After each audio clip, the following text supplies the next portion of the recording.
ഭവകായജ ധർമ്മസ്യ സർവധർമ്മസ്വരൂപിണി അവതാരവരിഷ്ഠായ രാമകൃഷ്ണായ തേ നമ. ലജ്ജാപടാവൃതേ നിത്യം ശാരദേ ജ്ഞാനദായികേ അഭിജ്ഞാന സദാരക്ഷ കൃപാമയി നമോസ്തുതേ. നമശ്രീയതിരാജായ വിവേകാനന്ദസൂരേ സച്ചിത് സുഖസ്വരൂപായ സ്വാമിനേ താപഹാരിണി.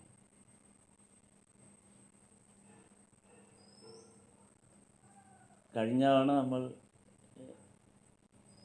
മധ്യ തിരുവിതാംകൂറിൽ ആണെന്ന് തോന്നുന്നില്ലേ, ഓർക്കുന്നുണ്ടോ? ഇങ്ങനെ ശ്രീരാമകൃഷ്ണ പ്രസ്ഥാനങ്ങൾ അതങ്ങാണ്ടാണ് പറഞ്ഞത്.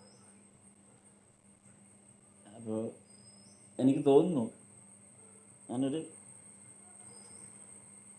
നമ്മുടെ ഒരു ഈ ഒരു സാഹചര്യത്തെ ഒന്ന് ഞാൻ ചോദിക്കാം. എന്തുകൊണ്ടായിരിക്കാം ആളുകൾക്ക് ഇതുപോലൊരു സത്സംഗം നടത്തുമ്പോൾ കൂടുതൽ ആളുകൾക്ക് വരാൻ ഉള്ള ഒരു ഒരു വൈമുഖ്യമോ അല്ലെങ്കിൽ അതിനുള്ളൊരു സമയം കിട്ടായ്മ എന്നൊക്കെ പറയാം. ഒഴിവൊഴിവുകൾ ഒരുപാടുണ്ട്. എന്തുകൊണ്ടായിരിക്കാം അത് എന്ന് ഞാനിങ്ങനെ ആലോചിച്ചു. അപ്പോൾ എനിക്ക് തോന്നി, എന്തുകൊണ്ടാണ് ശബരിമലയിൽ ആളുകൾ കൂടുതൽ പോകുന്നത്? അയ്യപ്പനോടുള്ള സ്നേഹം കൊണ്ടാണ്. ആണോ? അയ്യപ്പനോടുള്ള സ്നേഹം കൊണ്ടാണ് ശബരിമലയിൽ പോകുന്നതെങ്കിൽ അയ്യപ്പൻ്റെ എല്ലായിടത്തും അത്രയും ആൾ വരണം. വേണ്ട സാറേ, ശബരിമലയിൽ പോകുമ്പോൾ അപ്പം അയ്യപ്പനോടുള്ള അതിൻ്റെ നിഷ്ഠകളെല്ലാം പാലിക്കുകയും വേണം. അല്ല, നിഷ്ഠയൊക്കെ പോട്ടെ, അതൊക്കെ എത്ര പേർക്കറിയാം. നമ്മൾ ശബരിമലയിൽ പോകുന്നത്, ഇത്രയും ജനങ്ങൾ ശബരിമലയിൽ പോകുന്നത് അയ്യപ്പനോടുള്ള സ്നേഹം കൊണ്ടാണോ എന്നാണ് എൻ്റെ ചോദ്യം. ആണോ? അയ്യപ്പനോടാണ് സ്നേഹമെങ്കിൽ അയ്യപ്പൻ്റെ എല്ലാ ക്ഷേത്രങ്ങളിലും നമുക്ക് ആ സ്നേഹം ഒരുപോലെ വരണ്ടേ? ഇനി അഡ്വഞ്ചർ എന്നുള്ളത് കൊണ്ടാണ്, അതാണോ? അങ്ങനെയാണെങ്കിൽ ട്രക്കിങ്ങിനൊക്കെ പോകുന്ന പോലെ ഉള്ളൊരു താല്പര്യമാണ് ശബരി.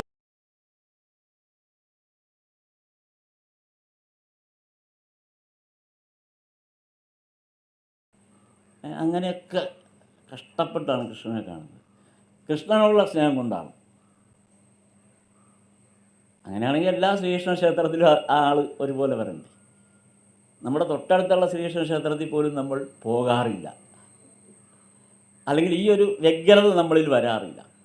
ഗുരുവായൂരിലെ കൃഷ്ണനെ കാണുന്ന ഒരു വ്യഗ്രത നമ്മുടെ തൊട്ടടുത്തുള്ള ശ്രീകൃഷ്ണനെ കാണുമ്പോൾ വരുന്നില്ല. അപ്പോൾ ശ്രീകൃഷ്ണനല്ല പ്രധാനമുള്ള. ശ്രീകൃഷ്ണനായിരുന്നെങ്കിൽ എല്ലായിടത്തും ഒരുപോലെയാണ് തോന്നുന്നത്. അല്ല, ഞാനിങ്ങനെ ആലോചിച്ചതാണ്. അപ്പോൾ എനിക്ക് തോന്നിയ ഒരു കാര്യം, ഇതൊന്നുമല്ല കാരണം, ആ സ്ഥലത്തെക്കുറിച്ചുള്ള നമ്മുടെ ബോധമാണ് ശരിക്കും.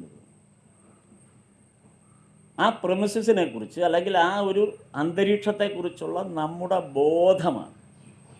ഇപ്പം ശബരിമല അയ്യപ്പൻ എന്ന് പറയുമ്പോൾ നമ്മുടെ അടുത്തേക്ക് വരുന്നത് മലയോ അയ്യപ്പനോ അല്ല, മാത്രമല്ല അത് പന്തളം രാജാവിൻ്റെ കഥ മുതൽ പുലിപ്പാലിന് പോയ ആ രാജകുമാരൻ വഴി വരുന്ന ആ പശ്ചാത്തലത്തിൽ നമ്മെ ജനിച്ചപ്പോൾ മുതൽ നമ്മൾ കേട്ട കഥയുടെ പശ്ചാത്തലമാണ് നമ്മളെ അവിടെ എത്തിക്കുന്നത്. ഇത് നമ്മൾ അനുഭവിക്കുകയാണ് അവിടെ ചെല്ലുമ്പോൾ, അല്ലേ?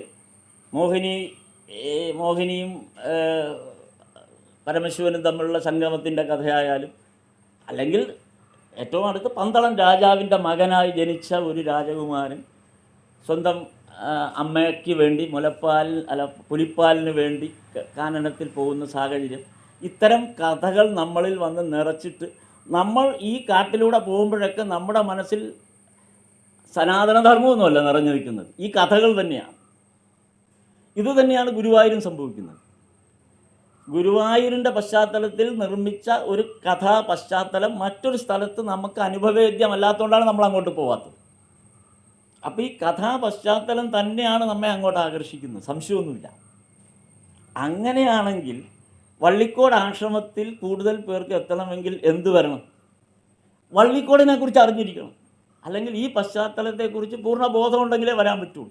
ഇവിടെ വരുമ്പോൾ നമ്മുടെ ഉള്ളിലേക്ക് നിറയുന്ന ഒരു കഥാ പശ്ചാത്തലമുണ്ട്. കഥ എന്ന് ഞാൻ പറയുന്നത് ആ പ്രദേശത്തിൻ്റെ ചരിത്രപരവും ആധ്യാത്മികപരവുമായിട്ടുള്ള, അല്ലെങ്കിൽ ഈശ്വരീയമായിട്ടുള്ള ഒരു അന്തരീക്ഷം എങ്ങനെയാണോ നമ്മുടെ ഉള്ളിൽ നിറയുന്നത് അതനുഭവിക്കാനാണ് നമ്മൾക്ക് വ്യഗ്രത. ബാക്കിയെല്ലാം സെക്കൻഡറിയാണ്. ഈ വ്യഗ്രത നമ്മുടെ ഉള്ളിൽ ഉണ്ടാകുമ്പോൾ മാത്രമാണ് നമ്മൾ ആ സ്ഥലത്തേക്ക് ചെല്ലാൻ നമ്മളെ ആകർഷിക്കുന്നത്. നമുക്ക് അവിടെ പോകണം എന്നുള്ള ഒരു വ്യഗ്രത നമ്മളിൽ ഉണ്ടാകുന്നത് ഈ പശ്ചാത്തലം തന്നെയാണെന്നാണ് എനിക്ക് തോന്നിയിട്ടുള്ളത്. എൻ്റെ വ്യക്തിപരമായി ഞാൻ പറഞ്ഞ കാര്യമാണ്. ഇതിനകത്ത് ഒരുപാട് വ്യത്യാസങ്ങളുണ്ടാകും. കാര്യം ഞാൻ അങ്ങനെയാണ് ഇതിനെ തിരിച്ചറിയാൻ തുടങ്ങിയത്. അപ്പോൾ അങ്ങനെയാണെങ്കിൽ വള്ളിക്കോടിനെ എങ്ങനെ നമുക്ക് തിരിച്ചറിയാം? അപ്പോൾ വള്ളിക്കോടിനെ നന്നായിട്ട് ബോധ്യപ്പെട്ട് കഴിഞ്ഞാൽ പിന്നെ നമുക്ക് വള്ളിക്കോട്ട് വരണം. വള്ളിക്കോട് എപ്പോഴും നമ്മുടെ മനസ്സിലൊരു വലിയ ഒരു വലിയ മിത്തായിട്ട് നമ്മുടെ ഉള്ളിൽ ഇങ്ങനെ നിറഞ്ഞു നിൽക്കുന്നു. അതുകൊണ്ടാണല്ലോ ആളുകൾ ഇവിടെ ഖസാക്കിലേക്ക് അന്വേഷിച്ചു പോകുന്നത്. ഖസാക്കിൻ്റെ ഇതിഹാസം എന്നുള്ള നോവൽ വായിച്ച ആവേശം കൊണ്ടാണ് ഖസാക്കിലേക്ക് പോകുന്നത്. ആ ഗ്രാമത്തിൽ ഒന്നുമില്ല കാണാൻ. അവിടെ പോയത് കൊണ്ട് ഒരു പ്രയോജനമില്ല. കേരളത്തിലെ ഏതൊരു പാലക്കാടൻ ഗ്രാമത്തിൽ പോകുന്നതിനേക്കാൾ കഷ്ടമാണ് അവിടെ പോയാൽ. നിരാശയാണ് നമുക്കുണ്ടാകുക. പക്ഷെ നമ്മുടെ ഉള്ളിൽ നിറയുന്നത് മുഴുവനും അറബിക്കുളവും അല്ലെങ്കിൽ ആ ഒ വി വിജയൻ വരച്ചിട്ട ഒരു കഥാ പശ്ചാത്തലം നമ്മെ ആകർഷിക്കുന്നതുകൊണ്ടാണ് അവിടെ പോകുന്നത്.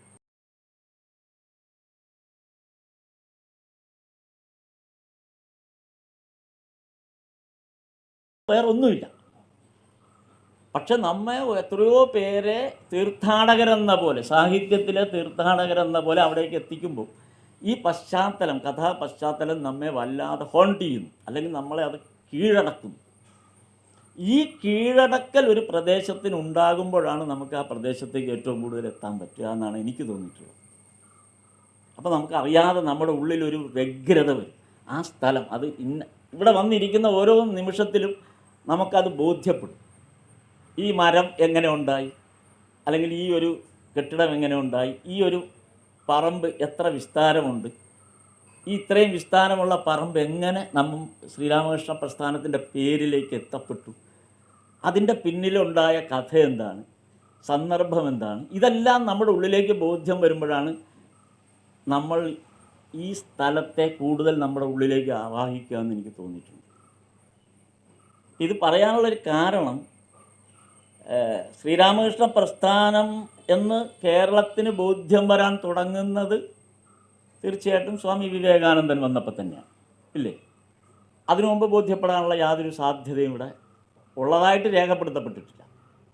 അപ്പോൾ 1892 സ്വാമിജി കേരളത്തിൽ വന്നത് മുതലാണ് ശ്രീരാമകൃഷ്ണൻ എന്നുള്ള വാക്ക് പോലും കേരളം കേൾക്കുന്നത്. അന്ന് കേരളമില്ല, തിരുവിതാംകൂറോ കൊച്ചിയോ ആരുമില്ല. ശ്രീരാമകൃഷ്ണൻ എന്നുള്ള വാക്ക് പോലും കേരളം കേട്ടിട്ടില്ല. അതിൻ്റെ ഉദാഹരണം ഞാൻ പറഞ്ഞുതരാം. എന്തുകൊണ്ടാണ് ഞാനത് പറഞ്ഞത്? സ്വാമിജി ഇവിടെ വന്നപ്പോൾ തിരുവനന്തപുരത്ത് ഷൊർണൂർ മുതലാണ് സ്വീകരണം. ഷൊർണൂർ ആദ്യത്തെ ഒരാൾ പ്ലാറ്റ്ഫോമിൽ വെച്ച് ഒരു സന്യാസി എന്നുള്ള പേരിൽ ഭിക്ഷ കൊടുക്കുകയാണ്. ഒരു ഭിക്ഷ കൊടുക്കുന്നു പ്ലാറ്റ്ഫോമിൽ വെച്ചിട്ട്.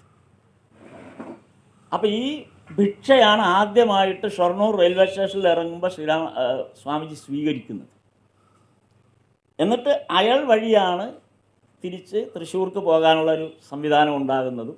അവിടുന്ന് അങ്ങനെ സഞ്ചരിച്ച് കൊടുങ്ങല്ലൂർ, ആ വഴി സഞ്ചരിച്ച് കൊച്ചിയൊക്കെ വന്നിട്ട് തിരുവനന്തപുരം വരെ എത്തുന്നു. അന്ന് ഷൊർണൂരിന് ഇങ്ങോട്ട് റെയിൽവേ ഇല്ല. മലബാർ മേഖലയിൽ മാത്രം തിരൂർ മേഖലയിലാണ് അന്ന് റെയിൽവേ ഉള്ളൂ. അപ്പോൾ ഇങ്ങോട്ട് വരണമെങ്കിൽ, അന്ന് തിരുവനന്തപുരം ഭാഗത്തേക്ക് വരണമെങ്കിൽ ഒന്നുകിൽ കാളവണ്ടി അല്ലെങ്കിൽ വള്ളത്തിൽ വരാം, അല്ലാതെ വേറെ മാർഗമില്ല. അപ്പോൾ ഈ തരത്തിൽ ആയതുകൊണ്ടാണ് സ്വാമിജി അവിടെ വന്ന് ആദ്യത്തെ ഭിക്ഷ സ്വീകരിച്ചുകൊണ്ട് അവിടെ നിന്ന് യാത്ര തുടങ്ങി തിരുവിതാംകൂറിൽ വന്നു. തിരുവിതാംകൂറിൽ വരുമ്പോൾ സ്വാഭാവികമായിട്ടും ആ തിരുവിതാംകൂറിൽ അദ്ദേഹം വരുന്നത് അദ്ദേഹത്തിന് 2 കാരണം കൊണ്ട് തിരുവനന്തപുരത്തൊരു ബന്ധമുണ്ട്. ഒന്ന്, കാളീപദ ഘോഷ് തിരുവനന്തപുരത്തുണ്ട് എന്നുള്ളതാണ്. കാളീപദ ഘോഷ് അന്ന് തിരുവനന്തപുരത്തുള്ള സമയമാണ്. കാളിപദ ഘോഷ് ഈ ജോൺ ഡിക്കൻസൺ എന്ന് പറയുന്ന കമ്പനിയുടെ ഷെയർ ഹോൾഡർ ഉടമ കൂടിയാണ്. ബ്രിട്ടീഷ് കമ്പനിയുടെ ഉടമ കൂടിയാണ് ജോൺ ഡിക്കൻസൺ എന്ന് പറയുന്ന ബ്രിട്ടീഷ് കമ്പനിയുടെ ഉടമയും ഷെയർ ഹോൾഡറും കൂടിയാണ് കാളിപദ ഘോഷ്. അതുകൊണ്ട് തന്നെ ബോംബെ ആസ്ഥാനമായിരിക്കുന്ന ആ ജോൺ ഡിക്കൻസൺ കമ്പനിയുടെ ആവശ്യങ്ങൾക്ക് വേണ്ടിയിട്ട് തിരുവിതാംകൂറിലും വന്ന് താമസിക്കുന്ന പതിവ് കാളിപദ ഘോഷിനുള്ളത് കൊണ്ടാണ് സ്വാമിജിക്ക് ഒരു ബന്ധം കാളിപദ ഘോഷുമായിട്ട്, സ്വന്തക്കാരൻ എന്നുള്ളൊരു ബന്ധം അവിടെ കയറി വരുന്നത് കാളിപദ ഘോഷാണ്. കാളിപദ ഘോഷിനെ കുറിച്ച് നമുക്കെല്ലാം അറിയാമല്ലോ, അത് നമ്മൾ പ്രത്യേകിച്ച് പറയേണ്ട കാര്യമില്ല. അപ്പോൾ അവിടെ വന്ന് സ്വാമിജി തിരുവിതാംകൂറിൽ വന്നു കഴിഞ്ഞത്, അപ്പോൾ അവിടെ സ്വീകരിക്കാൻ ചെയ്തത് ഈ മൂലം തിരുനാൾ മഹാരാജാവിൻ്റെ കാലത്താണ് സ്വാമിജി അവിടെ വരുന്നത്. മൂലം തിരുനാളാണെന്ന് തിരുവിതാംകൂറിൻ്റെ ഭരണാധികാരി.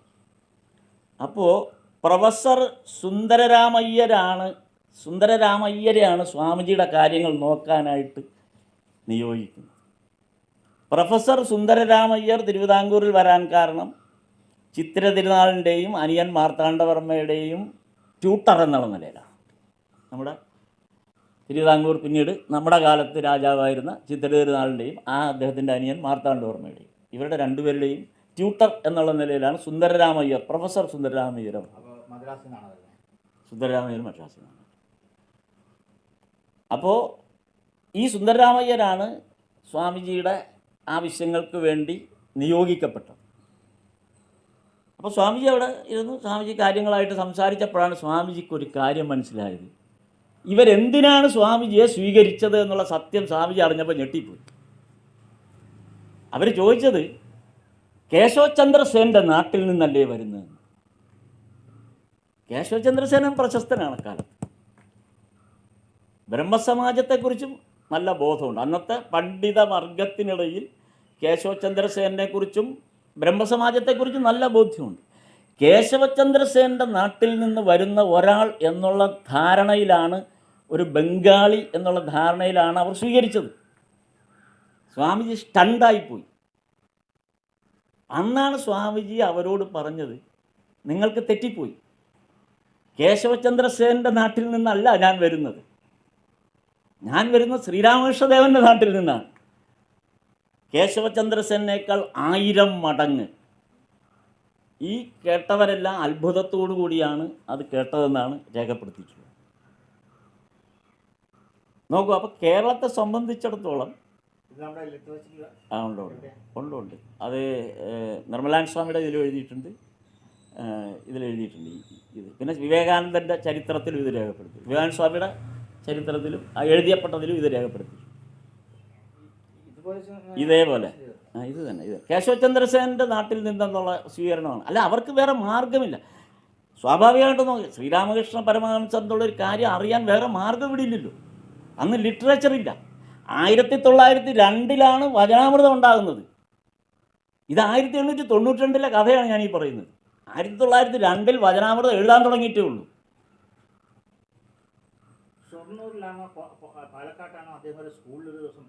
അതൊക്കെ ഇത് കഴിഞ്ഞ് അല്ല, സ്വാമിജി പ്രസംഗിച്ചിട്ടില്ല, നിർമ്മലാൻ സ്വാമിയാണ് പ്രസംഗിച്ചത്. ഇല്ല. അദ്ദേഹം പിന്നീട് നേരെ തിരുവനന്തപുരത്ത് നിന്ന് കന്യാകുമാരി പോവുകയും അടുത്ത വർഷം ചിക്കാഗോയിൽ പോയി. അടുത്ത വർഷം തിരുവനന്തപുരത്ത് ബോധ്യം വന്നു, അല്ലെങ്കിൽ കേരളത്തിൽ ബോധ്യമായി. എടാ, ഇവിടെ നമ്മുടെ അടുത്ത് വന്ന സ്വാമിജി ആണല്ലോ ചിക്കാഗോ പ്രസംഗത്തിലൂടെ ലോകം കീഴടക്കിയതെന്നുള്ള ബോധ്യം വരുന്നത് അടുത്ത വർഷമാണ്. മനസ്സിലായില്ലേ? 893 ചിക്കാഗോ പ്രസംഗം നടക്കുന്നത്. 892 സ്വാമിജി ഇവിടെ വരുന്നത്. അപ്പോൾ കാര്യം ബോധ്യപ്പെട്ടു, നമ്മുടെ അടുത്ത് വന്ന ഒരു സ്വാമിയാണല്ലോ എന്നുള്ള ബോധമാണ് ഇതിനകത്തേക്ക് കൂടുതൽ ആളുകളിൽ ആ ബോധ്യം ഉണ്ടാകാനുള്ള കാരണം. അപ്പോൾ അതവിടെ നിൽക്കട്ടെ. അപ്പോൾ ഇതായിരുന്നു കേരളത്തിൻ്റെ ഒരു, അല്ലെങ്കിൽ നമ്മുടെ തിരുവിതാംകൂറിൻ്റെയും ഒക്കെ ഒരു പശ്ചാത്തലമായി കിടന്ന ഇതാണ്, ഇത്തരം ഒരവസ്ഥയാണ്. പിന്നീട് തിരുവിതാംകൂറിനെ സംബന്ധിച്ചിടത്തോളം ശ്രീരാമകൃഷ്ണ പ്രസ്ഥാനത്തെക്കുറിച്ച് ഒന്ന് ആക്കം കൂട്ടുന്നത് രാമകൃഷ്ണൻ സ്വാമി വരുമ്പോഴാണ്. 1904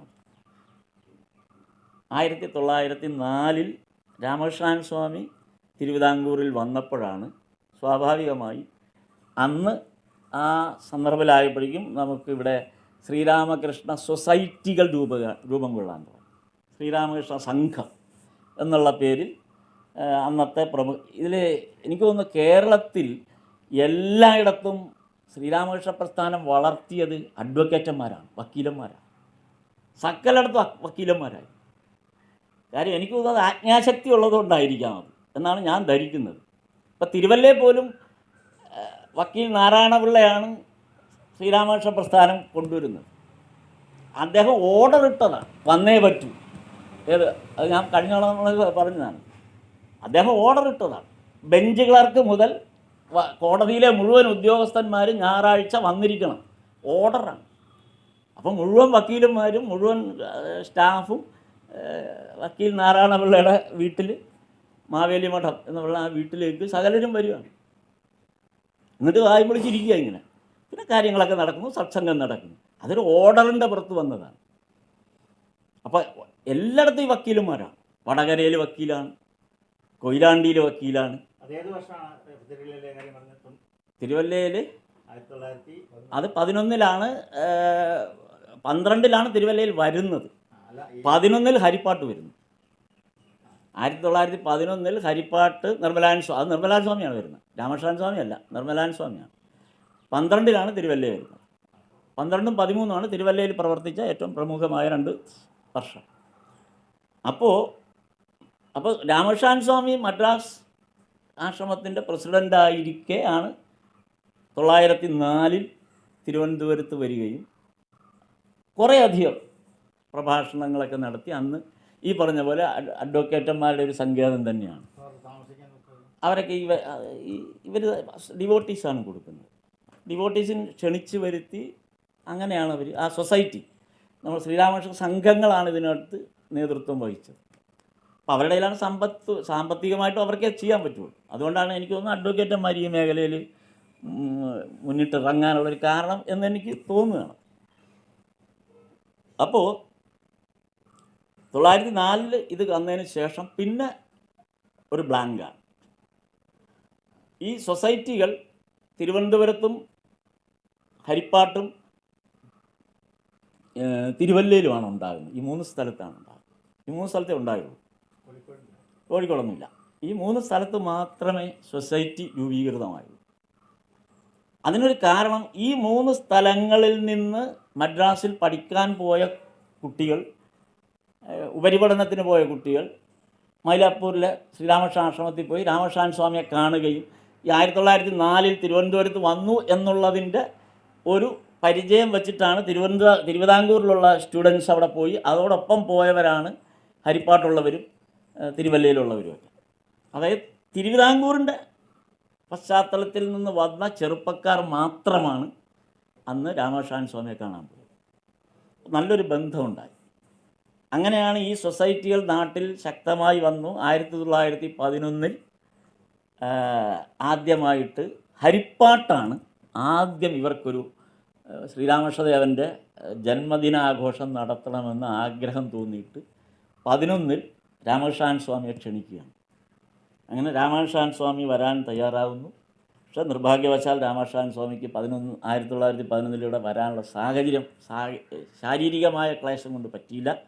പകരം സ്വാമി തന്നെ ഹരിപ്പാട്ടുകാരെ അറിയിച്ചതാണ്. എന്നേക്കാൾ പ്രഗത്ഭനായ ഒരാളെ ഞാൻ നിങ്ങൾക്ക് അയച്ചു തരാം, ബാംഗ്ലൂർ ആശ്രമത്തിൽ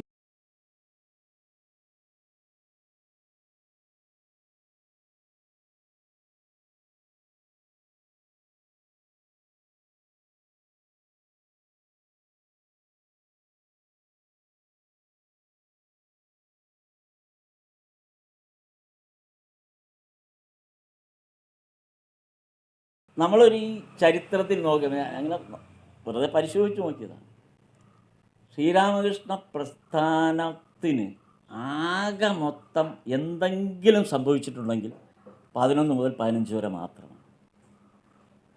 1911-നും 15-നും ഇടയ്ക്ക് നടന്ന കാര്യങ്ങൾ മാത്രമാണ് ഈ 2024-ൽ വരെ ഉള്ള കണക്കെടുത്താൽ ഉള്ളൂ. 15-ന് ശേഷം ഒന്നും സംഭവിച്ചിട്ടില്ല. കാരണം ഈ 11-നും 15-നും ഇടയ്ക്ക് നടത്തിയ ചില കാര്യങ്ങളുടെ പ്രതിഫലനം പിന്നീട് കുറച്ച് കാലത്തേക്ക് ഉണ്ടായിട്ടുണ്ട് പല സന്ദർഭങ്ങളിൽ. പക്ഷെ 11-നും 15 കൊണ്ട് ഏതാണ്ട് സമ്പൂർണമായ പ്രവർത്തനങ്ങളും പൂർത്തീകരിച്ചു നിർമ്മലാനന്ദ സ്വാമി. വെറും 4 വർഷത്തെ ശ്രമം മാത്രമാണ് ഈ 24 വരെ നമ്മളിവിടെ ഇരിക്കുമ്പോൾ നമുക്ക് ബോധ്യപ്പെടുന്നത്. അത്രയും സംഭവിച്ചില്ല. അതിൻ്റെ ആഫ്റ്റർ എഫക്റ്റുകളാണ് പിന്നീട് വരുന്നത്. ഇപ്പോൾ നമ്മൾ ഈ വള്ളിക്കോടാശ്രമമായാലും ശരി, മുട്ടമായാലും ശരി, അതൊക്കെ അതിൻ്റെ ആഫ്റ്റർ എഫക്റ്റാണ്. അതിൽ നിന്ന് ഡെവലപ്പ് ചെയ്താൽ പുതിയൊരൊന്നും സംഭവിക്കുന്നില്ല. പുതിയ ഒരു സൃഷ്ടി നടക്കുന്നില്ല.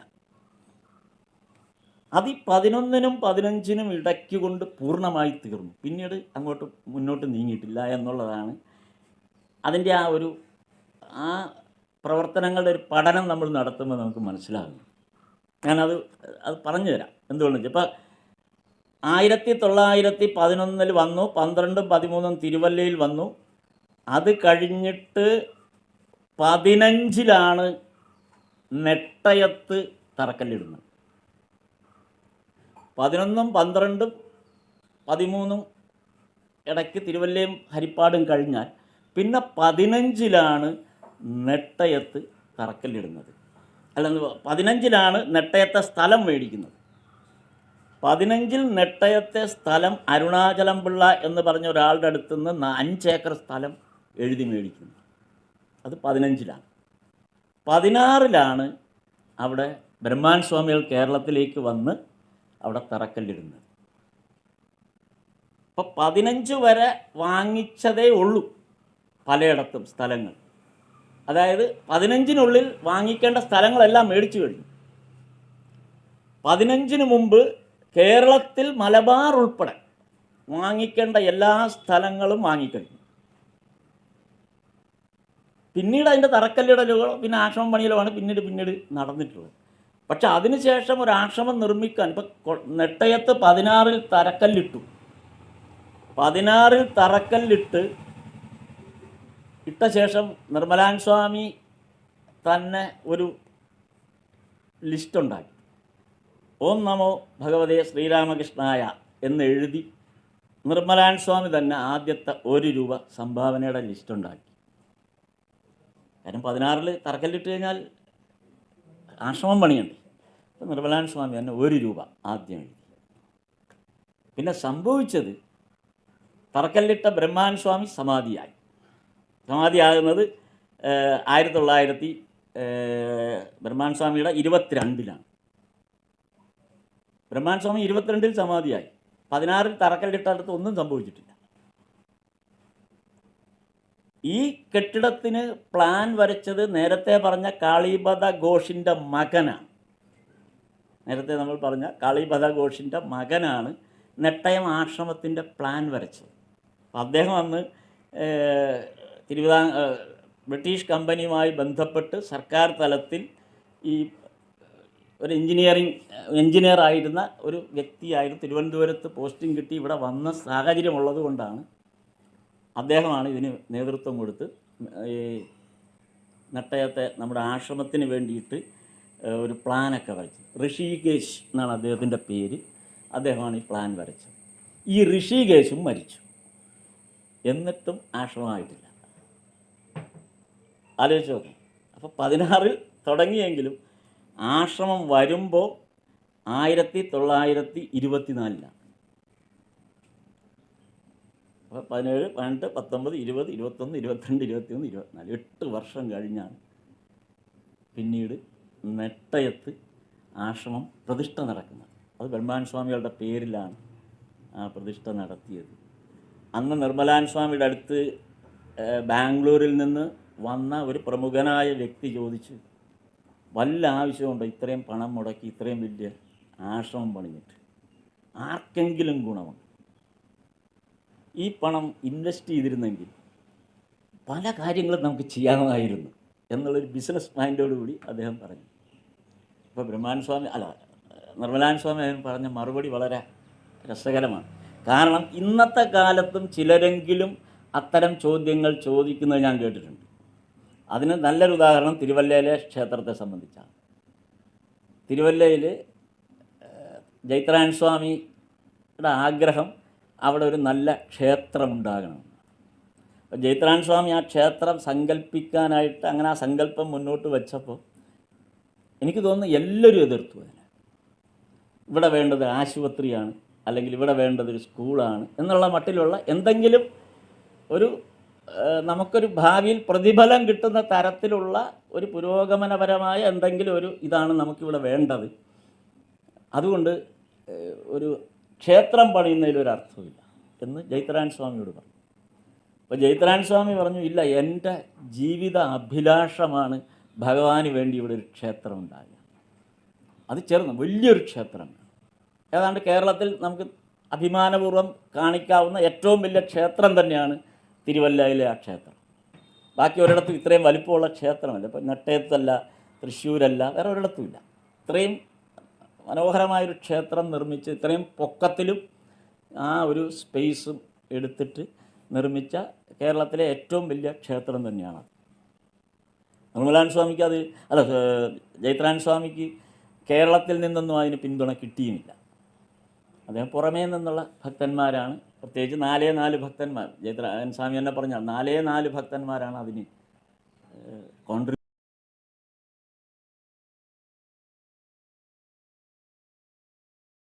അതെ, ചെറിയ തുകകൾ വന്നു ഇതിൻ്റെ ജനറൽ സെക്രട്ടറി. അപ്പോൾ ഇത് 4 പേരുടെ പേരെഴുതി കൈ കൊടുത്തു. അപ്പോൾ ഇദ്ദേഹം ഇതും കൊണ്ട് അപ്പോൾ 2 പേര് കൽക്കട്ടയിലാണ്, ഒരാൾ പഞ്ചാബിലാണ്, പിന്നെ ഒരാൾ ഹൈദരാബാദിലുള്ള ആളാണ്. അപ്പോൾ ആദ്യം കൽക്കട്ടയ്ക്ക് പോയി. കൽക്കട്ടയിൽ ചെന്നപ്പോൾ ഒരു ഗലി എന്ന് പറഞ്ഞാൽ ഒരു ചെറിയ ഈ ബംഗാളിൻ്റെ ഒരു ചെറിയ തെരുവ് പോലുള്ളൊരു തെരുവിലെ ഒരു വഴിയിലേക്ക് ഇറങ്ങി നിൽക്കുന്ന ഒരു ചെറിയ കെട്ടിടം, ഒരു വീട്, ചെറിയ വീട്, ഒട്ടും കണ്ടാൽ ഒരു മതിപ്പും തോന്നാത്തൊരു വീട്. അപ്പോൾ ആ വീടാണ് ശരിക്കും ഈ പറഞ്ഞതിൽ ഒരാളുടെ വീട്. അപ്പോൾ ജൈത്രായൻ സ്വാമി തന്നെ പറഞ്ഞു, ഇവിടെ എന്ത് കിട്ടാനാണ്, ഇത്രയും ദൂരം കേരളത്തിൽ നിന്ന് വന്ന് ഇവിടെ വന്ന് 10 എന്ത് കിട്ടാനാണ് ഇവിടെ എന്ന് ഇത് ജൈത്രായൻ സ്വാമി എന്നോട് നേരിട്ട് പറഞ്ഞ കഥയാണ്. അപ്പോൾ എന്നിട്ട് കയറി, ഏതായാലും രംഗനാഥസ്വാമി പറഞ്ഞല്ലോ, അകത്ത് കയറി രംഗനാഥസ്വാമിയുടെ കത്ത് കൊടുത്തു. ഒരു മുഷിഞ്ഞ് വലിയ പകിട്ടൊന്നുമില്ലാത്ത ഒരു ബംഗാളി ഇറങ്ങി വന്നു. അദ്ദേഹം അത് വായിച്ചിട്ട് ഇരിക്കാൻ പറഞ്ഞു. അകത്തേക്ക് കയറി. അപ്പോൾ ജൈത്രായൻ സ്വാമി ബാഗിൽ നിന്ന് റെസീറ്റ് എടുത്ത് ഇങ്ങനെ എഴുതാനായിട്ടിരുന്നു. അല്ല കൂടി വന്നാൽ ഒരു 1000 രൂപ, അതിൽ വരാനില്ല, യാത്ര കഷ്ടമായി പോയി എന്നുള്ള. അങ്ങേര് അകത്ത് പോയി ചെക്ക് കൊണ്ട് നീട്ടി കൊടുത്തപ്പോൾ ജൈത്രായൻ സ്വാമി പറഞ്ഞ ഭാഷയാണ്. ചെക്ക് നോക്കി ഞാൻ മലന്ന് പിറകോട്ട് അങ്ങ് വീണുപോയി. 10 ലക്ഷം, 10 ലക്ഷം രൂപ ഒറ്റയടി. അങ്ങനെ 20ഉം 10ഉം ഒക്കെ ഒറ്റയടിക്ക് ഉള്ള ഹൈദരാബാദ് ഈ 4 പേരിൽ 3 പേരായപ്പോഴേ 40-ന് മുകളിലേക്ക് എത്തിക്കഴിഞ്ഞു. 40 ലക്ഷത്തിന് മുകളിലാണ്. എസ്റ്റിമേറ്റ് തുകയൊക്കെ കൂടുതൽ കിട്ടി. പഞ്ചാബിൽ നിന്ന് ആളുടെ വേണ്ടി വന്നില്ല. പക്ഷേ അയാൾ പറഞ്ഞു അത് പറ്റില്ല, രംഗനാഥസ്വാമി പറഞ്ഞ സ്ഥിതിക്ക് എനിക്ക് തന്നേ പറ്റൂ. അങ്ങനെ അദ്ദേഹമാണ് കല്ലുകൾ കൊടുത്ത്. അന്ന് നമ്മൾ ആ തിരുവല്ല അതിൻ്റെ കൽപ്പടവ് മുഴുവൻ അദ്ദേഹം അയച്ചു കൊടുത്ത കല്ലുകളാണ്. അദ്ദേഹം അവിടുന്ന് ട്രക്കിൽ അയച്ചു കൊടുത്ത കല്ലാണ്. അപ്പോൾ ഞാനിത് പറഞ്ഞു വന്നത്, നെട്ടയം ആശ്രമം പണിഞ്ഞപ്പോൾ ഈ തരത്തിൽ അന്ന് ഇതിങ്ങനെ ഒരു ആലോചിച്ച് നോക്കണം. അന്ന് ശ്രീരാമകൃഷ്ണ പ്രസ്ഥാനം നിലനിന്ന് പോകാൻ കേരളത്തിൽ സാധ്യതയില്ല, കഷ്ടപ്പാടാണ്. തിരുവല്ല ആശ്രമത്തിൻ്റെ ഏക വരുമാനം എന്ന് പറയുന്നത് ദിവസേന ഒരു പട ചോറും ഒരു തുടം വെളിച്ചെണ്ണയുമാണ്. അത് ശ്രീവല്ലഭ ക്ഷേത്രത്തിൽ നിന്നാണ് കിട്ടുന്നത്. അത്രയേ ഉള്ളൂ. ഒരു പട ചോറും ഒരു തുടം വെളിച്ചെണ്ണയും എല്ലാ ദിവസവും ആശ്രമത്തിലേക്ക് കിട്ടും. ഇത് പുരുഷോത്തമ സ്വാമി എഴുതിയിരുന്ന കഴിക്കാം. പക്ഷെ ആലോചിക്കുക, ആകെ അതേ ഉള്ളൂ, അത്രയേ ഉള്ളൂ. എന്നിട്ട് ഇതിൽ ഈ ആശ്രമത്തിൽ സേവ ചെയ്യുന്ന ആളുകൾ അന്ന് സ്വാമിമാരില്ല, സ്വാമിമാരുണ്ടായിട്ടില്ല. അപ്പോൾ ഈ ഭക്തജനങ്ങളാണ് സേവ ചെയ്യാനെത്തിയിരിക്കുന്ന, മുന്നിട്ടിറങ്ങിയിരിക്കുന്ന ഭക്തജനങ്ങളാണ്. അപ്പോൾ അവർ വീട്ടിൽ പോയി ഭക്ഷണം കഴിക്കുകയും ആശ്രമത്തിൽ സേവ ചെയ്യുകയും ചെയ്യാം. ഭക്ഷണം കഴിക്കുന്നത് വീട്ടിൽ പോയിട്ടാണ്. സേവ ചെയ്യാനായിട്ട് ആശ്രമത്തിൽ, താമസം ആശ്രമത്തിലാണ് മിക്കവാറും എല്ലാ സമയങ്ങളിലും. ഇല്ല, ഞാൻ താമസിക്കുന്ന അവിടെ. അപ്പോൾ എന്നിട്ട് ഇപ്പുറത്തേക്ക് വരുമ്പോൾ 30ആയി. 1930-ലാണ് വരുന്നത്. ഈ 30-ലാണ് ക്ഷേത്രം പ്രതിഷ്ഠ നടത്തുന്നത്. 28-ലാണ് നിർമ്മാണം നടത്തുന്നത്, 30-ലാണ് പ്രതിഷ്ഠ നടത്തുന്നത്. ഇത് 1913-ലാണ് ഇവിടെ നമ്മുടെ ശ്രീവല്ലഭ ക്ഷേത്രത്തിനടുത്തുള്ള അത് വരുന്നത്. അപ്പോൾ അവിടെയാണ് ആളുകൾ വന്ന് ഈ അതും അന്നത്തെ കെട്ടിടം പണിഞ്ഞതാണോ അതോ നേരത്തെ ഉണ്ടായിരുന്ന? ഇല്ല അവിടെ വെറും ഭൂമിയായിരുന്നു. നിർമ്മലാൻ സ്വാമി തറക്കല്ലിട്ടതിന് ശേഷം പുരുഷോത്തമാൻ സ്വാമികളാണ് അത് പണിഞ്ഞത്. പുരുഷോത്തമാൻ സ്വാമികളാണത്. അദ്ദേഹത്തിന് എവിടുന്ന് പൈസ കിട്ടി? അല്ല, അന്ന് ഇപ്പോൾ ഈ അഡ്വക്കേറ്റന്മാരും ഒക്കെ കോൺട്രിബ്യൂട്ട് ചെയ്യാൻ ആളുണ്ടായിരുന്നു. കാരണം അന്ന് 500 രൂപ വെച്ച് കൊടുത്തവരുടെ ലിസ്റ്റുണ്ട്. അത് പുരുഷോത്തമൻ സ്വാമി എഴുതിയിട്ടുണ്ട്. അദ്ദേഹത്തിൻ്റെ ആത്മകഥയിൽ തന്നവരുടെ ലിസ്റ്റുണ്ട്. അപ്പോൾ 500 രൂപ വെച്ചൊക്കെ 1000 രൂപ 500 രൂപയൊക്കെ വെച്ചിട്ട് ഇപ്പോൾ നമ്മുടെ തൊകലശ്ശേരി ആശ്രമം പണിഞ്ഞപ്പോൾ വാഗീശ്വരാൻ സ്വാമിയുടെ ഫണ്ടിൽ നിന്നാണ് 1000 രൂപ. വാഗീശ്വരാൻ സ്വാമി 1000 രൂപ പേഴ്സണലി സ്ഥലം വിറ്റ് കൊടുത്തു വാഗീശ്വരൻ സ്വാമി. കാര്യം വാഗീശ്വരൻ സ്വാമി അന്ന് മാന്നാർ നായർ സമാജം സ്കൂളിലെ അധ്യാപകനാണ്. നിരഞ്ജനാൻ സ്വാമി, ഇന്ന് ഈ വള്ളിക്കാട് ആശ്രമം നിർമ്മിച്ച നിരഞ്ജനാൻ സ്വാമി അന്ന് മാന്നാർ സമാജം സ്കൂളിലെ അധ്യാപകനാണ്. ഇവർ രണ്ടുപേരും ജോലി രാജിവെച്ചാണ് ബ്രഹ്മചാരിയായിട്ട് തിരുവല്ല ആശ്രമത്തിൽ വരുന്നത്. അതിനു മുമ്പായി പൈസ കൊടുത്തു. ഇവർ വന്നതിന് ശേഷമാണ് തൊകലശ്ശേരി ആശ്രമം നിർമ്മാണം തുടങ്ങുന്നത്. ഇവരതിനു മുമ്പേ വന്നു. അപ്പോൾ വന്ന സമയത്ത് ഇവിടെ താമസം തുടങ്ങി. ഈ ശ്രീവല്ലഭ ക്ഷേത്രത്തിൻ്റെ അടുത്തുള്ള അവിടെ തുടങ്ങി. അപ്പോൾ അവർ ജോലി രാജിവെച്ചാണ് സന്യാസത്തിലേക്ക് വരുന്നത്. അപ്പോൾ അങ്ങനെ വന്ന സമയം അവർ ഇങ്ങനെ വന്നവരും സാമ്പത്തികം സഹായിച്ചാണ് നമ്മുടെ തൊകലശ്ശേരി ആശ്രമം. അപ്പോൾ അതല്ല ഇതിനകത്ത് പ്രധാന ഘടകം. അപ്പം ഞാൻ പറഞ്ഞു അത് വീണ്ടും നമ്മുടെ നെട്ടയം ആശ്രമത്തിൻ്റെ ഈ കെട്ടിടം കണ്ടിട്ട് ചോദിച്ചതാണ്. അന്ന് നിർമ്മലാൻ സ്വാമി പറഞ്ഞ മറുപടി, നിങ്ങൾ പറഞ്ഞത് വളരെ കറക്റ്റാണ്, പക്ഷെ ഒരു കുഴപ്പമുണ്ട്. ഈ തുക ഞാൻ ബാങ്കിൽ സൂക്ഷിച്ചാൽ പിന്നെ എൻ്റെ ജോലി എന്തായിരിക്കും? ഞാൻ ഈ ബാങ്കിലെ കണക്ക് നോക്കുകയും വരവ് ചെലവ് കണക്ക് നോക്കുന്ന കണക്കെഴുത്തുകാരനാവും. പിന്നെ ഞാൻ സന്യാസി എന്ന് പറഞ്ഞിട്ട് എന്താ കാര്യമുള്ളത്? പണ്ട് സന്യാസി എലിയെ പേടിച്ച് പൂച്ചയെ പൂച്ചയ്ക്ക് പാല് കൊടുത്ത അവസ്ഥയിലേക്ക് പോകും. പിന്നെ വലിയൊരു ഡയറി ഫാം നടത്തുന്ന ആളായി മാറി എന്ന് കഥയെ പറഞ്ഞ പോലെ.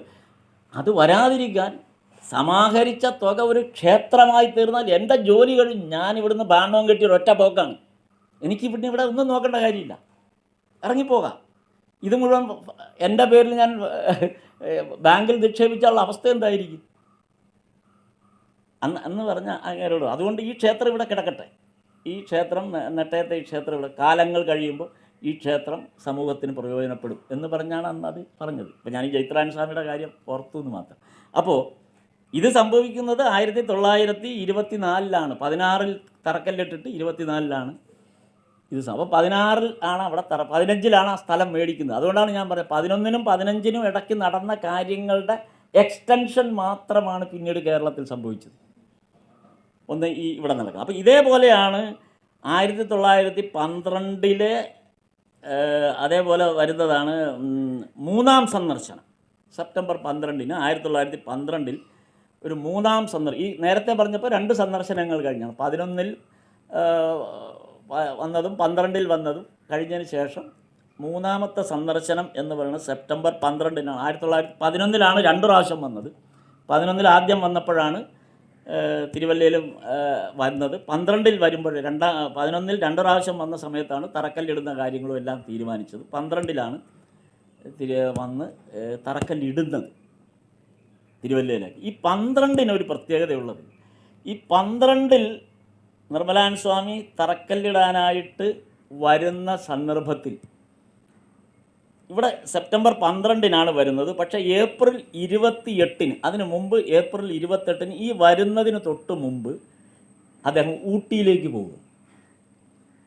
ഊട്ടിയിൽ അദ്ദേഹം ഒരു സന്ദർശനം നടത്തുന്നു. അപ്പോൾ ഊട്ടിയിലേക്ക് പോകുമ്പോൾ മേട്ടുപ്പാളയം സ്റ്റേഷനിൽ ഇറങ്ങിയിട്ട് സ്വാമിയുടെ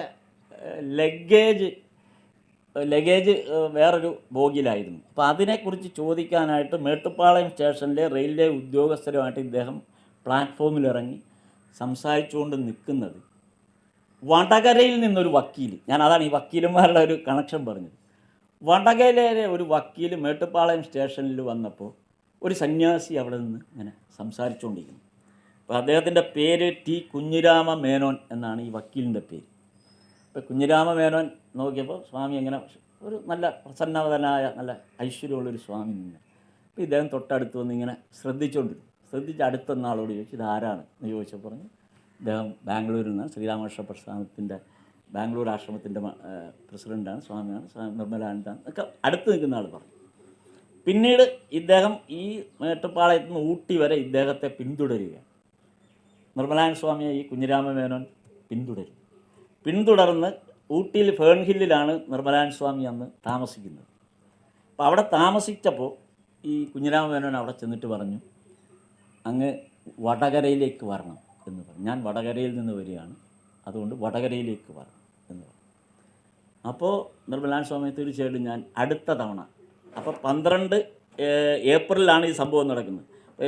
12 സെപ്റ്റംബറിൽ വരുന്നുണ്ട്, കാര്യം തിരുവല്ലയിലേക്ക് തറക്കല്ലിടാൻ വേണ്ടി വരുന്നുണ്ട്. ആ വരുന്ന വഴി ഞാൻ വടകരയിലിറങ്ങാം എന്നൊരു വാക്ക് കൊടുത്തു.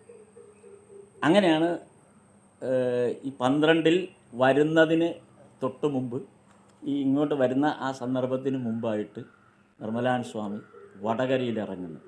ഞാനിവിടെ പറയാൻ കാരണം എനിക്ക് എടുത്തു പറയാനുള്ളൊരു ഭാഗം, ഈ കുഞ്ഞിരാമ മേനോൻ തിരിച്ചു വടകരയിൽ ചെന്ന് വെറുതെ ഇരുന്നില്ല. സ്വാമി വരുന്നു, വടകരയിൽ ആർക്കും ശ്രീരാമകൃഷ്ണ മിഷനെക്കുറിച്ച് അറിയില്ല, അല്ലെങ്കിൽ അതുമായിട്ടുള്ള നല്ല ബോധമുള്ളൊരു സമൂഹം അവിടെ ഇല്ല എന്ന് കുഞ്ഞിരാമ മേനോൻ അറിയാം.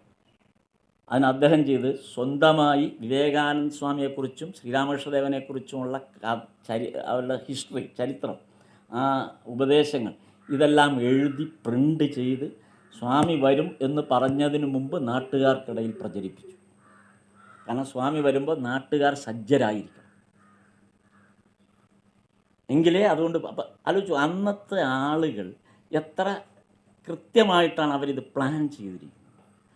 ഒരു മനുഷ്യൻ പോലും അറിയാനില്ലാതെ, ഒരിക്കൽ പോലും ആരും വന്ന് കൂടാൻ സാധ്യതയില്ലാത്ത ഒരു പ്രസ്ഥാനത്തിൻ്റെ പേര് പറഞ്ഞുകൊണ്ടാണ് അന്ന് ഇതുപോലുള്ള വ്യക്തികൾ, നാട്ടുകാർ ഈ രീതിയിൽ ആളുകളെ ബോധവൽക്കരിക്കാനായിട്ട് ചെയ്തത്. അങ്ങനെയാണ് ഈ വടകരയിലേക്ക് സ്വാമിജി വരുന്നത്. അപ്പോൾ വടകരയിൽ വന്നിട്ട് 1912 സെപ്റ്റംബറിലാണ് സ്വാമിജി വടകരയിൽ വന്നെന്ന് ഊഹിക്കാം. കാര്യം അതിൻ്റെ ഡേറ്റ് ഞാൻ നോക്കിയിട്ട് കണ്ടില്ല. അപ്പോൾ 12 ആയിരിക്കും, കാരണം ആ സന്ദർഭത്തിലാണ് ഇവിടെ തിരുവല്ലയിലും വരുന്നത്. അതുകൊണ്ട് ആ ഒരു ഉദ്ദേശം വെച്ച് ഞാൻ പറയാം. അപ്പോൾ ഈ വടകരയിൽ വന്ന സമയത്ത് ഇദ്ദേഹം വടകരയിൽ മാത്രമല്ല മലബാറിൽ മുഴുവനും ഈ ലഘുലേഖകൾ വിതരണം ചെയ്തിരുന്നു. കോഴിക്കോട്, കൊയിലാണ്ടി, തലശ്ശേരി, വിവിധ സ്ഥലങ്ങളിലേക്കാണ് ഈ ശ്രീരാമകൃഷ്ണ പ്രസ്ഥാനത്തെക്കുറിച്ചും സ്വാമി വിവേകാനന്ദനെക്കുറിച്ചുമുള്ള കഥകളും ഉപദേശങ്ങളും വിതരണം ചെയ്തുകൊണ്ടിരുന്നത്. അപ്പോൾ ഒരു കേരളത്തിൻ്റെ മലബാറിൻ്റെ സൈഡിൽ നല്ല രീതിയിൽ ഒരു പ്രചാരം ഈ ലഘുലേഖകൾ വഴി കിട്ടി. ഓരോരുത്തരുടെ ഡെഡിക്കേഷൻ്റെ ഒരു കാര്യം ഞാൻ പറഞ്ഞതാണ്.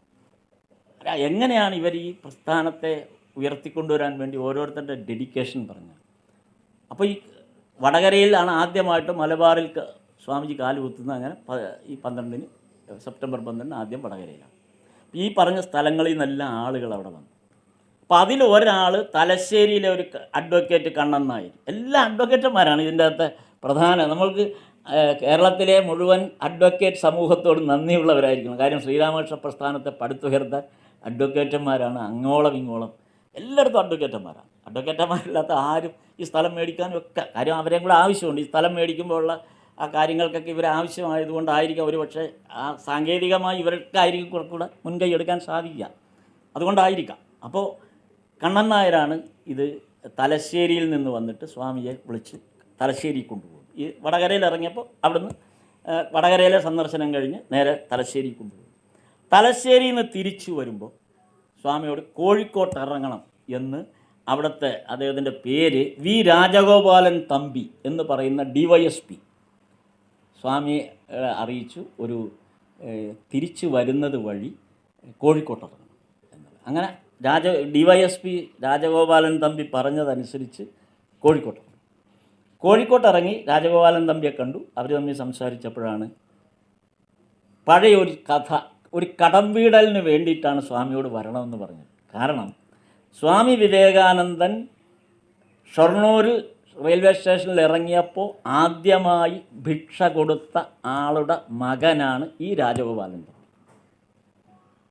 അപ്പം അന്ന് ഈ രാജഗോപാലൻ തമ്പിയുടെ അച്ഛൻ സ്വാമിജിക്ക് ഭിക്ഷ കൊടുത്ത വിവരം, കൊല്ലങ്കോടാണ് അവരുടെ വീട്, കൊല്ലങ്കോട് വീട്ടിൽ പോയി ഭാര്യയോട് പറഞ്ഞു. അപ്പോൾ ഭാര്യയ്ക്ക് വലിയൊരാഗ്രഹം സ്വാമിജിയെ കാണണം. പക്ഷേ സ്വാമിജി പിന്നീട് കേരളത്തിലേക്ക് വന്നില്ല, അതുകൊണ്ട് കാണാനുള്ള സാഹചര്യം ഉണ്ടായില്ല. ആ അമ്മയ്ക്ക് അങ്ങനെ കാണാൻ പറ്റിയില്ല. പിന്നെ അടുത്ത വർഷം ചിക്കാഗോയിലെ ന്യൂസൊക്കെ അറിഞ്ഞ് അങ്ങനെ അവർക്ക് ഉള്ളിലൊരു വലിയ മോഹം ആ അമ്മയ്ക്ക്. ഇപ്പോൾ അമ്മ വളരെ പ്രായാധിക്യം കൊണ്ട് കൊല്ലങ്കോട് വീട്ടിലുണ്ട്. അപ്പോൾ നമ്മുടെ ഈ രാജഗോപാലൻ തമ്പി പറയുകയാണ്, എൻ്റെ അമ്മയ്ക്ക് സ്വാമിയെ കാണണം. അങ്ങനെയാണ് സ്വാമി വിവേകാനന്ദന് വേണ്ടിയിട്ടാണ് നിർമ്മലാനന്ദ സ്വാമി കൊല്ലങ്കോട്ട് ഈ അമ്മയെ പോയി കാണുന്നത്.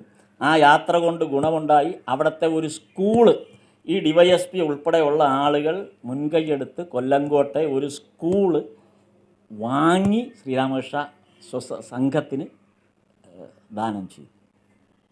അതാണ് ആ യാത്ര കൊണ്ടുണ്ടായ ഗുണം. ഈ യാത്രകളിലെല്ലാം നമ്മൾ കാണുന്ന ഇപ്പോൾ അതെനിക്കറിയില്ല, അത് ഉണ്ടാവാൻ ആശ്രമമായിട്ടില്ലല്ലോ, എന്തായാലും ആശ്രമമല്ല, ആശ്രമമൊന്നും രേഖപ്പെടുത്തപ്പെട്ടിട്ടില്ല. അപ്പോൾ ചിലപ്പോൾ ഇപ്പോൾ ആലപ്പുഴ പോലെയൊക്കെ, ആലപ്പുഴയിലും ഇപ്പം ഉണ്ടല്ലോ സേവാസംഘങ്ങളായി നിലനിന്നിരിക്കാം. അതിനെക്കുറിച്ച് കാണാം, ഞാനത് വരുത്താൻ സാധ്യത ഉണ്ടായിരിക്കാം. എന്തായാലും ആ സ്കൂള് വാങ്ങിച്ച് ആശ്രമത്തിൻ്റെ സൊസൈറ്റി സംഘത്തിന് വേണ്ടിയാണ്, ഈ ആലപ്പുഴ പോലെ തന്നെയായിരുന്നു അത് സംഭവിച്ചത്. എന്തായാലും അത് വാങ്ങിച്ചത്. അപ്പം അതിനകത്ത് അവരുടെ ആ പുസ്തകത്തിൽ കാണാം. ഞാൻ അത്രയും അങ്ങോട്ട് ആഴത്തിൽ ആ കാര്യങ്ങൾ അറിയാം. അല്ല, അദ്ദേഹം കാണുമായിരിക്കാം, ചിലപ്പോൾ അന്വേഷിക്കാമായിരിക്കാം. അല്ലെങ്കിൽ ഇതിനകത്ത് ഇപ്പോൾ നിലവിലിരിക്കുന്ന ഡോക്യുമെൻറ്റ്സ് ഉപയോഗിച്ച് നമ്മൾ കേരളത്തിൽ അങ്ങോളം ഇങ്ങോളം പോയി അന്വേഷിച്ചാൽ ഇപ്പോൾ അതിൻ്റെ അവസ്ഥകൾ അറിയാൻ പറ്റും. ആഗ്രഹമുണ്ട് അങ്ങനെ പോയി കാണണമെന്ന്. ഇതിൽ പറഞ്ഞിരിക്കുന്ന ലിസ്റ്റ് ചെയ്തിരിക്കുന്ന സ്ഥലങ്ങളെല്ലാം ഒന്ന് പോയി കാണണമെന്നും ഡോക്യുമെൻ്റ് ചെയ്യണമെന്നൊരു ആഗ്രഹമുണ്ട്. എന്നെ സംബന്ധിച്ച് വ്യക്തിപരമായ ആഗ്രഹമുണ്ട്. ഇപ്പോൾ അതിനുള്ള സൗകര്യങ്ങളുണ്ട്. നമുക്ക് ഡോക്യുമെൻ്റ് ചെയ്യാൻ വലിയ പാടൊന്നുമില്ല. നമുക്ക് ഷൂട്ട് ചെയ്യാനും ഒക്കെ സൗകര്യം ഒന്നുമില്ലെങ്കിലും മൊബൈലിലെങ്കിലും നമുക്ക് എടുക്കാം, നമുക്ക് ഡോക്യുമെൻ്റ് ചെയ്യാൻ പറ്റും. അപ്പോൾ അത് നഷ്ടപ്പെടാൻ സാധ്യതയില്ല. അങ്ങനെ ഒരു ലക്ഷ്യമുണ്ട്, ചെയ്യണമെന്ന് ആഗ്രഹമുണ്ട് ഈ ഒരു സന്ദർഭത്തിൽ. അല്ലെങ്കിൽ അതേക്കുറിച്ച് ഇപ്പോഴത്തെ സാഹചര്യം വെച്ച് ആ പുസ്തകത്തിൽ നമുക്ക് എഴുതാൻ പറ്റും എന്നാണ് എനിക്ക് തോന്നുന്നത്. കാരണം ഒരു പുസ്തകം ഇറങ്ങാൻ വലിയ ബുദ്ധിമുട്ടില്ല എന്നുള്ളത് നമ്മുടെ ഇവിടുത്തെ സത്സംഗം കൊണ്ട് തെളിഞ്ഞതാണ്. അപ്പോൾ അത് പറഞ്ഞു, ആ ശ്രീരാമകൃഷ്ണ ഗീത പ്രിൻറ്റിങ് ഏതാണ്ട് പൂർത്തിയായി. അപ്പോൾ ഇനി അതിൻ്റെ റിലീസിങ്ങിൻ്റെ ഡേറ്റ് മാത്രം നിശ്ചയിച്ചാൽ മതി. അപ്പോൾ അന്ന് പ്രഭാകരൻ ചേട്ടൻ ഇവിടെ എഴുന്നേറ്റ് നിന്നിട്ട് ആ 1008 കോപ്പി പ്രിൻ്റ് ചെയ്യണമെന്ന് പറഞ്ഞ് ഒരു ബ്ലാങ്ക് ചെക്ക് ഒപ്പിട്ട് അപ്പം തന്നെ തന്നു. ശ്രീരാമകൃഷ്ണ ഗീതയെക്കുറിച്ച് മഹാകവി കുട്ടമത്തിൻ്റെ ശ്രീരാമകൃഷ്ണ ഗീത ഒഴികെയുള്ള എല്ലാ കൃതികളും സാഹിത്യ സഹകരണ സംഘം ഒരു കുട്ടമത്തിൻ്റെ തിരഞ്ഞെടുത്ത കൃതികൾ എന്നും പറഞ്ഞ് ഒരു കമ്പയിൽ ഇത് ഇറക്കിയിട്ട് അതിൽ നിന്ന് ഒഴിവാക്കിയ ഏക കൃതി, കുട്ടമത്തിൻ്റെ ഒഴിവാക്കപ്പെട്ട ഏക കൃതി ഇത് മാത്രമാണ്, ഈ ശ്രീരാമകൃഷ്ണ ഗീതയാണ്. അതങ്ങ് ഒഴിവായിപ്പോയി, ബാക്കിയെല്ലാം ചേർക്കുകയും ചെയ്തു. ഒരുപക്ഷെ അതുകൊണ്ടായിരിക്കാം നിരഞ്ജനാനന്ദ സ്വാമി തിരുവല്ല ആശ്രമത്തിൻ്റെ പ്രസിഡൻ്റായിരിക്കെ 1930 ആ സന്ദർഭം 30 തോലശ്ശേരി വന്നതിന് ശേഷം 30 34 ആണെന്ന് തോന്നുന്നു. നിരഞ്ജനാനന്ദ സ്വാമി ഈ തിരുവല്ല ആശ്രമത്തിൽ വന്ന് സന്യാസം സ്വീകരിച്ച ശേഷം അദ്ദേഹത്തെ ഒറ്റപ്പാലത്തേക്ക് നിയോഗിക്കാൻ കാരണം പുരുഷോത്തമാൻ സ്വാമികളാണ് ഒറ്റപ്പാലത്ത് നോക്കിക്കൊണ്ടിരുന്നത്. പിന്നീട് ഇദ്ദേഹം അവിടെ പോകുന്നു. അദ്ദേഹം കേരളത്തിൽ പിന്നെ തിരുവനന്തപുരം ആശ്രമത്തിൻ്റെ നിർമ്മാണം നിരഞ്ജനാനന്ദ സ്വാമികളാണ് നേതൃത്വം കൊടുത്തത്. പാല ആശ്രമം നിർമ്മിച്ചത് നിരഞ്ജനാനന്ദ സ്വാമികളാണ്. പിന്നെ പ്രബുദ്ധ കേരളം നിർമ്മിച്ചത് നിരഞ്ജനാനന്ദ സ്വാമികളാണ്. അപ്പം അങ്ങനെ അദ്ദേഹമാണ് എനിക്ക് തോന്നുന്നു ഈ ചരിത്രത്തിൽ ഏറ്റവും കൂടുതൽ മൂവാറ്റുപുഴ ആശ്രമം നിർമ്മിച്ചത് നിരഞ്ജനാനന്ദ സ്വാമികളാണ്. അപ്പോൾ കേരളത്തിൽ ആ സന്ദർഭത്തിൽ തിരുവല്ല ആശ്രമത്തിൻ്റെ കീഴിലുള്ള എല്ലാ ആശ്രമങ്ങളുടെയും നിർമ്മാണം നടന്നത്. ഇപ്പോൾ തിരുവല്ല ആശ്രമത്തിന് അന്ന് അടൂര്, മൂവാറ്റുപുഴ, പാല, കുളത്തൂർ അപ്പം ഈ 4 ആശ്രമങ്ങൾ തിരുവല്ല ആശ്രമത്തിൻ്റെ കീഴിലുണ്ടായത്. ഈ 4 ആശ്രമങ്ങളും നിരഞ്ജനാനന്ദ സ്വാമിയാണ് നേതൃത്വം കൊടുത്ത് നിർമ്മിക്കുന്നത്. അത് കഴിഞ്ഞാണ് പിന്നീട് 28 തോന്നുന്നു സ്വാമിജി രണ്ടാമത് ഇവിടെ തിരുവല്ല ആശ്രമത്തിൻ്റെ പ്രസിഡൻ്റായി വന്ന സമയത്ത് ഈ യാത്രയെല്ലാം കഴിഞ്ഞ് അദ്ദേഹം ആലപ്പുഴ സേവാശ്രമത്തിൽ ൻ്റെ ചുമതലയിൽ വന്നപ്പോഴാണ് 1928 ഇവിടെ വന്ന് ഇവിടെ സ്ഥലം ഇങ്ങനെ ഇവിടെ വന്ന സന്ദർഭത്തിലാണ് ഇവിടെ വന്ന് ഇതിവിടെ ഒരു സ്കൂൾ തുടങ്ങാനായിട്ട് അടൂർ വന്നത്. അതെ. അപ്പോൾ സ്കൂൾ തുടങ്ങാൻ മാറ്റിവെച്ചിരുന്ന ഈ സ്ഥലം 1 ഏക്കറോളം സ്ഥലം അദ്ദേഹം അത് ആശ്രമത്തിൻ്റെ പേരിലേക്ക് ആക്കുകയും ഇവിടെ ആശ്രമം തുടങ്ങുകയും ഒക്കെ ചെയ്ത ചരിത്രം അങ്ങനെ കിടപ്പുണ്ട്.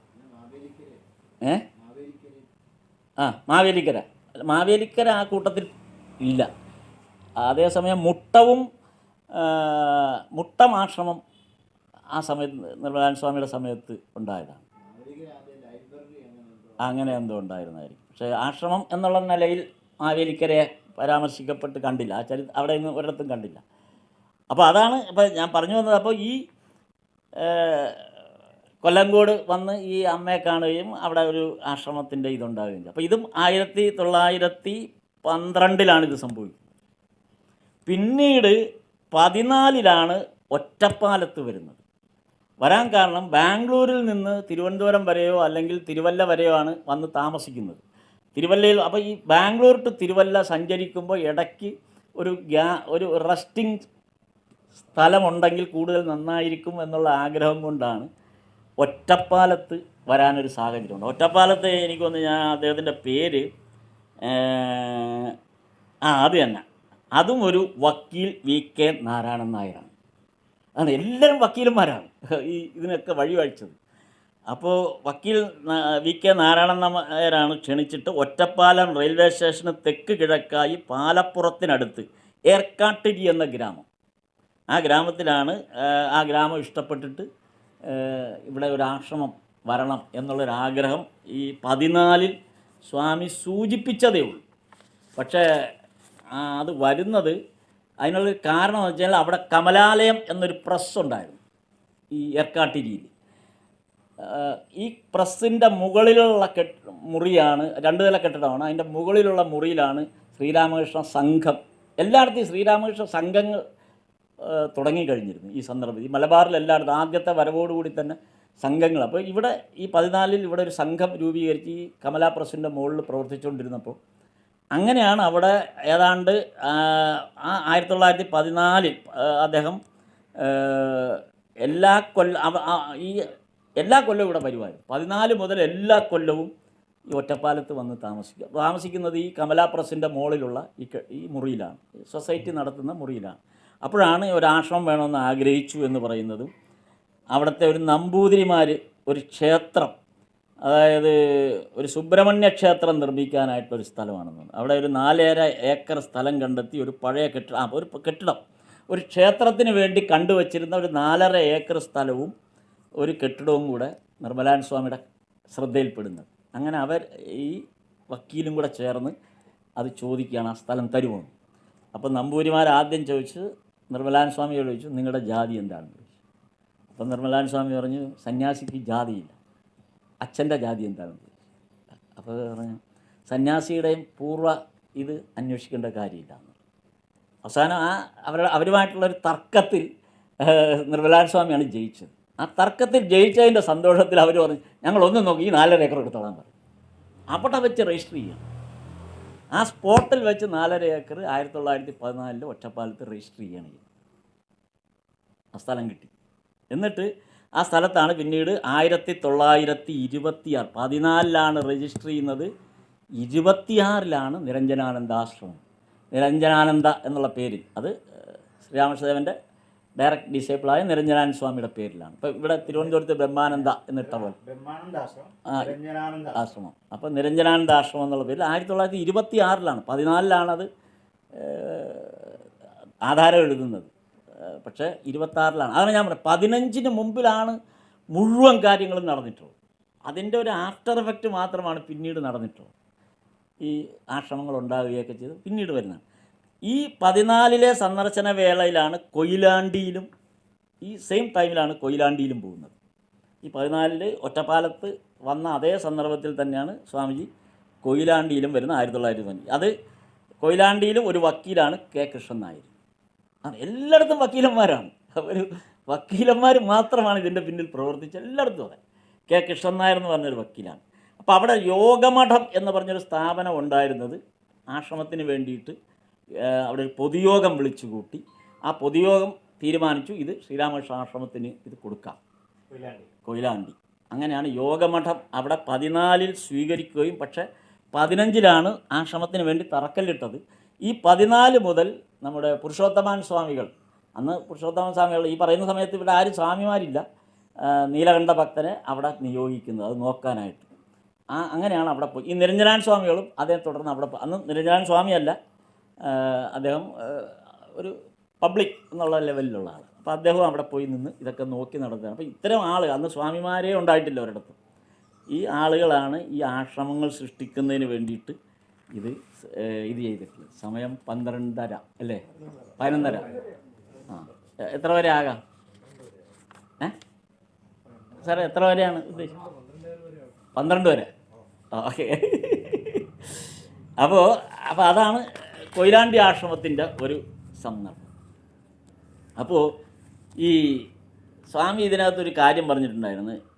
ഞാൻ എന്തുകൊണ്ടാണ് ഈ ചെല്ലുന്നിടത്തൊക്കെ ഒരു കെട്ടിടം കാണുക അല്ലെങ്കിൽ ഒരു സ്ഥലം കാണുക, ആ സ്ഥലം ഉടൻ തന്നെ ആശ്രമത്തിൻ്റേതായി മാറുക എന്നുള്ളതിനെക്കുറിച്ച് അത് ചിലരൊക്കെ സ്വാമിയോട് ഇങ്ങനെ അത്ഭുതത്തോടെ ചോദിച്ചിട്ടുണ്ട്. സ്വാമി ഇങ്ങനെ വരുന്നു, അപ്പോൾ സ്വാമി പറഞ്ഞു ഞാൻ ഇറങ്ങുന്നെങ്കിൽ അതൊരാശ്രമത്തിന് സാധ്യതയുണ്ടെന്നുള്ളൊരു തോന്നൽ ഭഗവാൻ എന്നിൽ തോന്നിപ്പിക്കുന്നുണ്ട്. അപ്പോൾ ഈ മലബാറിൽ ഈ സഞ്ചരിച്ച കൂട്ടത്തിൽ കുറേ പേര് പട്ടാമ്പിയിലേക്ക് പട്ടാമ്പിയിൽ വിളിച്ചുകൊണ്ട് പോയിട്ട് പറഞ്ഞു ഒരു സ്ഥലമുണ്ട്, നല്ല ഒന്നാന്തരം സ്ഥലമാണ്, 4-5 ഏക്കർ വരുന്നത്, എല്ലാം ഏക്കർ കണക്കിനാണ്. അന്ന് ഈ സ്ഥലം അങ്ങനെ ഒരു ഗുണമുണ്ട്, എല്ലാം ഏക്കർ കണക്കിന് സ്ഥലം കിട്ടും. ഇന്നൊക്കെ അത് ചിന്തിക്കുമ്പോൾ പോലും നമുക്ക് ചിന്തിക്കാൻ പറ്റില്ല. അപ്പോൾ അവിടെ ഒരു 4-5 ഏക്കർ സ്ഥലം. അപ്പോൾ നിർമ്മലാനന്ദ സ്വാമി അവിടെ വിളിച്ചുകൊണ്ട് പോയി കാണിച്ചു, സ്ഥലമൊക്കെ നോക്കി. സ്വാമി പറഞ്ഞു ഇവിടെ ഭാവിയിൽ ഒരു ക്ലബ്ബ് വരാൻ സാധ്യതയുണ്ടെന്ന്. ഈ സമ്പന്നന്മാർക്ക് ഉള്ള ഒരു ക്ലബ്ബ്, അതായത് ലയൺസ് ക്ലബ്ബ് എന്നൊക്കെ പറയുന്ന പോലെ ഇന്നത്തെ ലയൺസ് ക്ലബ്ബ് പോലത്തെ ഒരു സംവിധാനം വരാൻ സാധ്യതയുണ്ടെന്ന്. അതുകൊണ്ട് ഇത് ആശ്രമത്തിന് വേണ്ട എന്ന് പറഞ്ഞു. അത് സംഭവിച്ചു. 10-20 കൊല്ലം കഴിഞ്ഞ് പിന്നീട് അതൊരു ക്ലബ്ബായി മാറി. അപ്പോൾ ആ സ്വാമിയുടെ ഒരു ദീർഘവീക്ഷ ആ തോന്നലാണ് ഒരു സ്ഥലം കാണുമ്പോൾ നമുക്കത് മനസ്സിലാവും. ഇത് ആ ചരിത്രം വായിക്കുമ്പോൾ മനസ്സിലാവും. സ്വാമി ഇങ്ങനെ ഇപ്പം ഇവിടെ തന്നെ ആലോചിച്ചു, ഇപ്പോൾ ഈ സ്ഥലം കാണുമ്പോൾ ഈ സ്ഥലം ആശ്രമത്തിൻ്റേതായി അങ്ങ് മാറുകയാണ് ചെയ്യുന്നത്. അതിനകത്ത് യാതൊരു തരത്തിലുള്ള ബുദ്ധിമുട്ടും ഉണ്ടാകുന്നില്ല. അപ്പം ഇത് ശ്രീരാമകൃഷ്ണ പ്രസ്ഥാനങ്ങൾക്കൊരു വേരുറയ്ക്കാനുള്ള മണ്ണ് എന്താണെന്നുള്ളത് സത്യത്തിൽ ഭഗവാൻ നമ്മൾ ഇതിലൂടെ പോകുമ്പോൾ മറ്റൊരു ശ്രമം കൊണ്ടുമല്ല, ഇതെല്ലാം സൗജന്യമായി ലഭിച്ചതാണ്. ഒരിടത്ത് പോലും 1 രൂപ പോലും മുടക്കി മേടിച്ച സ്ഥലങ്ങളെയല്ല, ഇതെല്ലാം സൗജന്യമായിട്ട് ലഭിക്കുന്നതാണ്. അത് ഏക്കർ കണക്കിന് 5 ഏക്കർ 4 ഏക്കർ, ഏറ്റവും കുറഞ്ഞത് ഇവിടുത്തെ 1 ഏക്കറാണ്. എനിക്ക് തോന്നുന്നത് തോലശ്ശേരിയും 1 ഏക്കറാണ്. അപ്പോൾ ഇത്രയും 1 ഏക്കറിൽ കുറഞ്ഞ സ്ഥലങ്ങളൊന്നും സ്വീകരിക്കപ്പെട്ടിട്ടില്ല. അപ്പോൾ ആ തരത്തിൽ ഭഗവാന്റെ പേര് പറഞ്ഞാൽ സ്ഥലവും കൊടുക്കാൻ തയ്യാറായ ഒരു സമൂഹം കേരളത്തിൽ വളർന്നു വന്നു എന്നുള്ളതാണ്. അവരത്രയും ശ്രീരാമകൃഷ്ണ പ്രസ്ഥാനങ്ങളുമായിട്ട് അത്രയും അഗാധമായിട്ട് ശ്രീരാമകൃഷ്ണദേവനുമായിട്ട് ബന്ധമുണ്ടായിരുന്നു. അല്ലെങ്കിൽ ചെയ്യില്ലല്ലോ ആളുകൾ. ബംഗാളിൽ മാത്രം നിറഞ്ഞു നിൽക്കാവുന്ന അല്ലെങ്കിൽ അങ്ങനെ അറിയപ്പെട്ടു എന്നാണ് നമ്മൾ തോന്നുന്നതെങ്കിൽ കേരളത്തിൽ കേരളത്തിൽ കിടക്കുന്ന ഒരു ജനസമൂഹത്തിന് എങ്ങനെയാണ് ശ്രീരാമകൃഷ്ണദേവനെക്കുറിച്ചുള്ള ബോധമുണ്ടാകുന്നതെന്നുള്ളത് ഇതിൽ നിന്നാണ് നമുക്ക് മനസ്സിലാക്കാൻ പറ്റും. അപ്പോൾ ഇങ്ങനെയാണ് അവിടെ ഒരു ഇതുണ്ടാകുന്നത്. പിന്നെ പറയുന്ന ഒരു കാര്യം 1900 ഞാൻ ഈ 15 ഉദ്ദേശിച്ചാണ് ഞാൻ ഈ പറയുന്നത്. 1915 വരെയുള്ള ചരിത്രമാണ് നമ്മുടെ മൊത്തം ശ്രീരാമകൃഷ്ണ ചരിത്രത്തിൻ്റെ ആണിക്കല്ല് അല്ലെങ്കിൽ അടിക്കല്ല് എന്ന് പറയുന്ന ഒരു കഥ എന്ന് പറഞ്ഞു വരുന്നത്. അങ്ങനെ ഒരു രീതിയിലാണ് ഞാനിത് അന്വേഷിച്ചത്.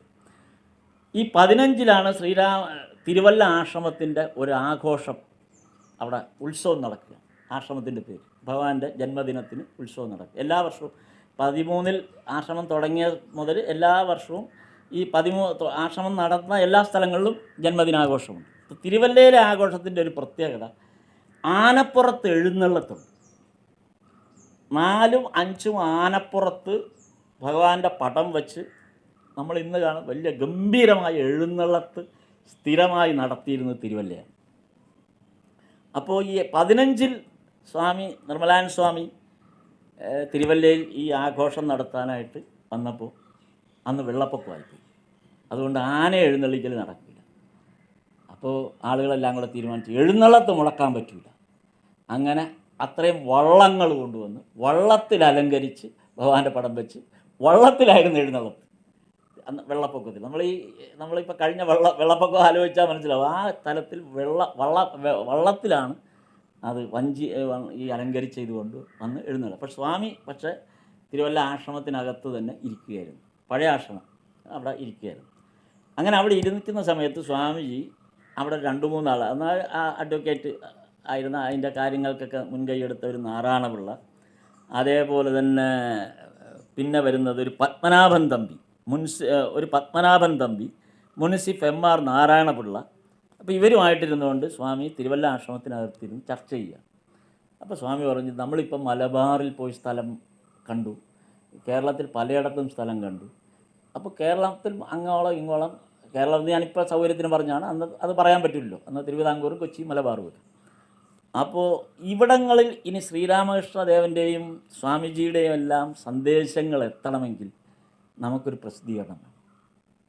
ഇത് ആലോചിക്കുന്നത് തിരുവല്ല ആശ്രമത്തിലിരുന്നാണ്. അങ്ങനെയാണ് സ്വാമിജി പറഞ്ഞത്, പ്രബുദ്ധ കേരളം എന്നായിരിക്കണം അതിൻ്റെ പേര്. പ്രബുദ്ധ ഭാരതത്തിൻ്റെ ആ ഒരു കണ്ടൻറ്റ് വെച്ചിട്ട് പ്രബുദ്ധ ഭാരതം പോലെ പ്രബുദ്ധ കേരളം എന്ന് ഉള്ള പേരിലായിരിക്കണം വരേണ്ടത്. തുടക്കത്തിൽ നമുക്കിത് കൊല്ലത്ത് നിന്ന് ആകാം, കൊല്ലത്ത് നിന്ന് സ്റ്റാർട്ട് ചെയ്യാം എന്ന് പറയും. അങ്ങനെ കൊല്ലത്താണ് ഇതിന് ഉള്ളൊരു സൗകര്യം ഒരുങ്ങുന്നത്. അപ്പോൾ അത് പറഞ്ഞിരിക്കുന്നത് ഇവിടെ എനിക്കൊരു ചെറിയ സംശയമുണ്ട്.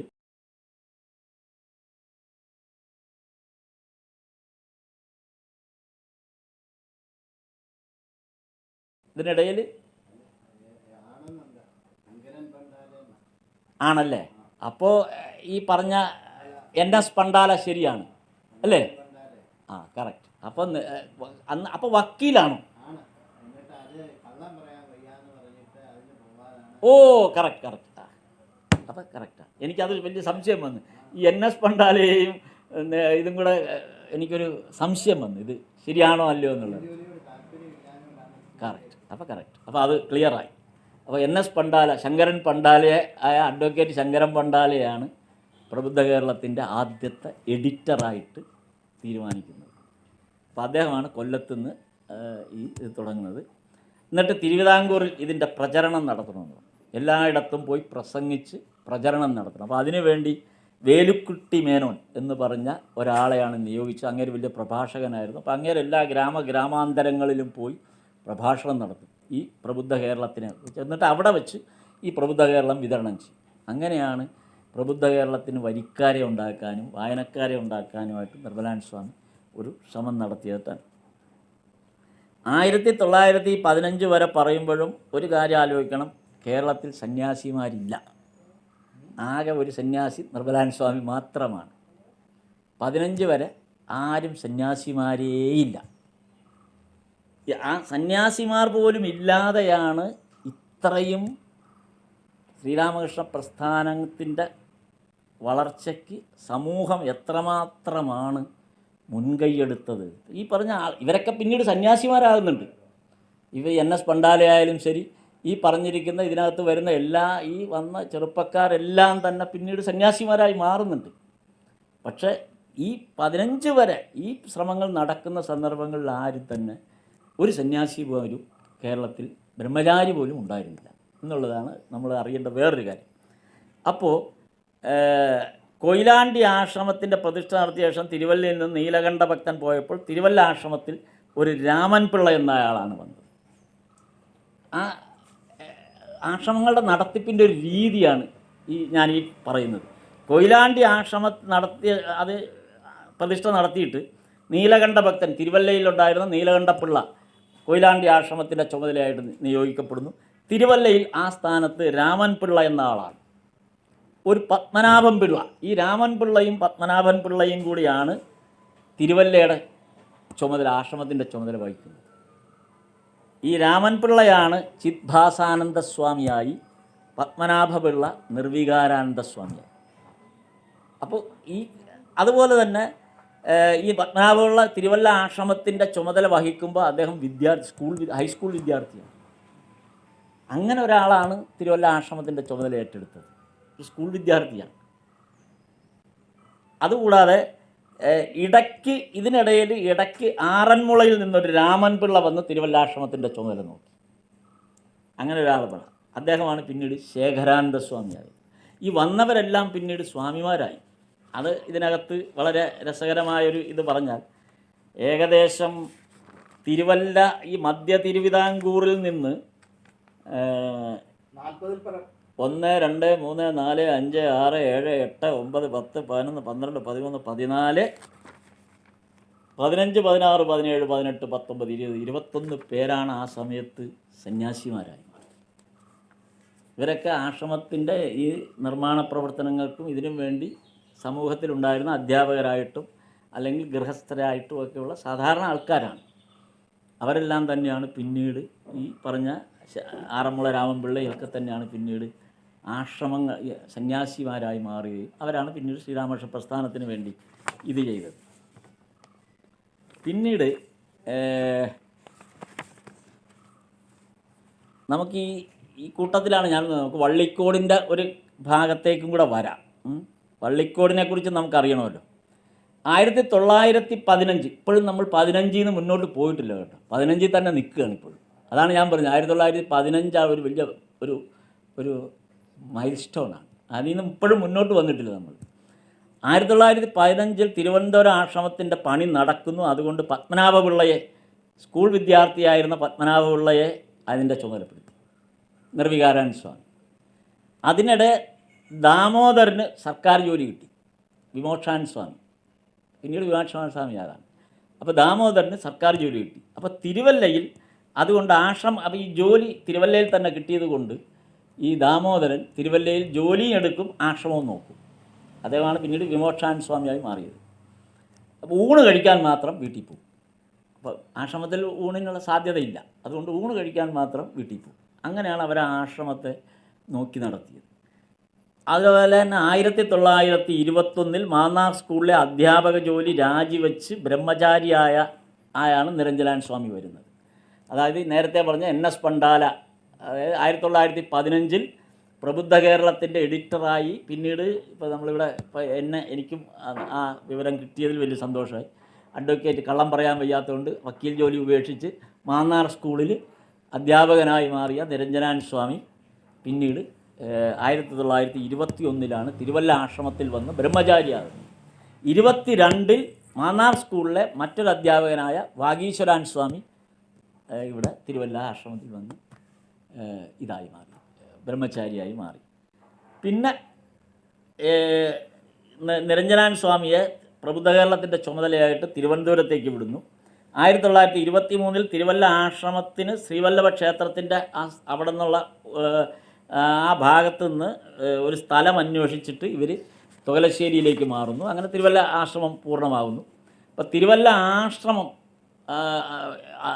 പിന്നെ തിരുവല്ലാശ്രമമല്ല, ഈ നിരഞ്ജനാനന്ദ സ്വാമി നെട്ടയം ആശ്രമത്തിൻ്റെ പ്രവർത്തനത്തിന് പോയപ്പോൾ തിരുവല്ല ആശ്രമവും അതുമായി ബന്ധപ്പെട്ട ഭക്തന്മാരും എല്ലാ സ്ഥലങ്ങളിൽ നിന്നും നെട്ടയത്തേക്ക് സംഭാവന കൊടുത്തിരുന്നു, ആളുകൾ സംഭാവന കൊടുത്തു.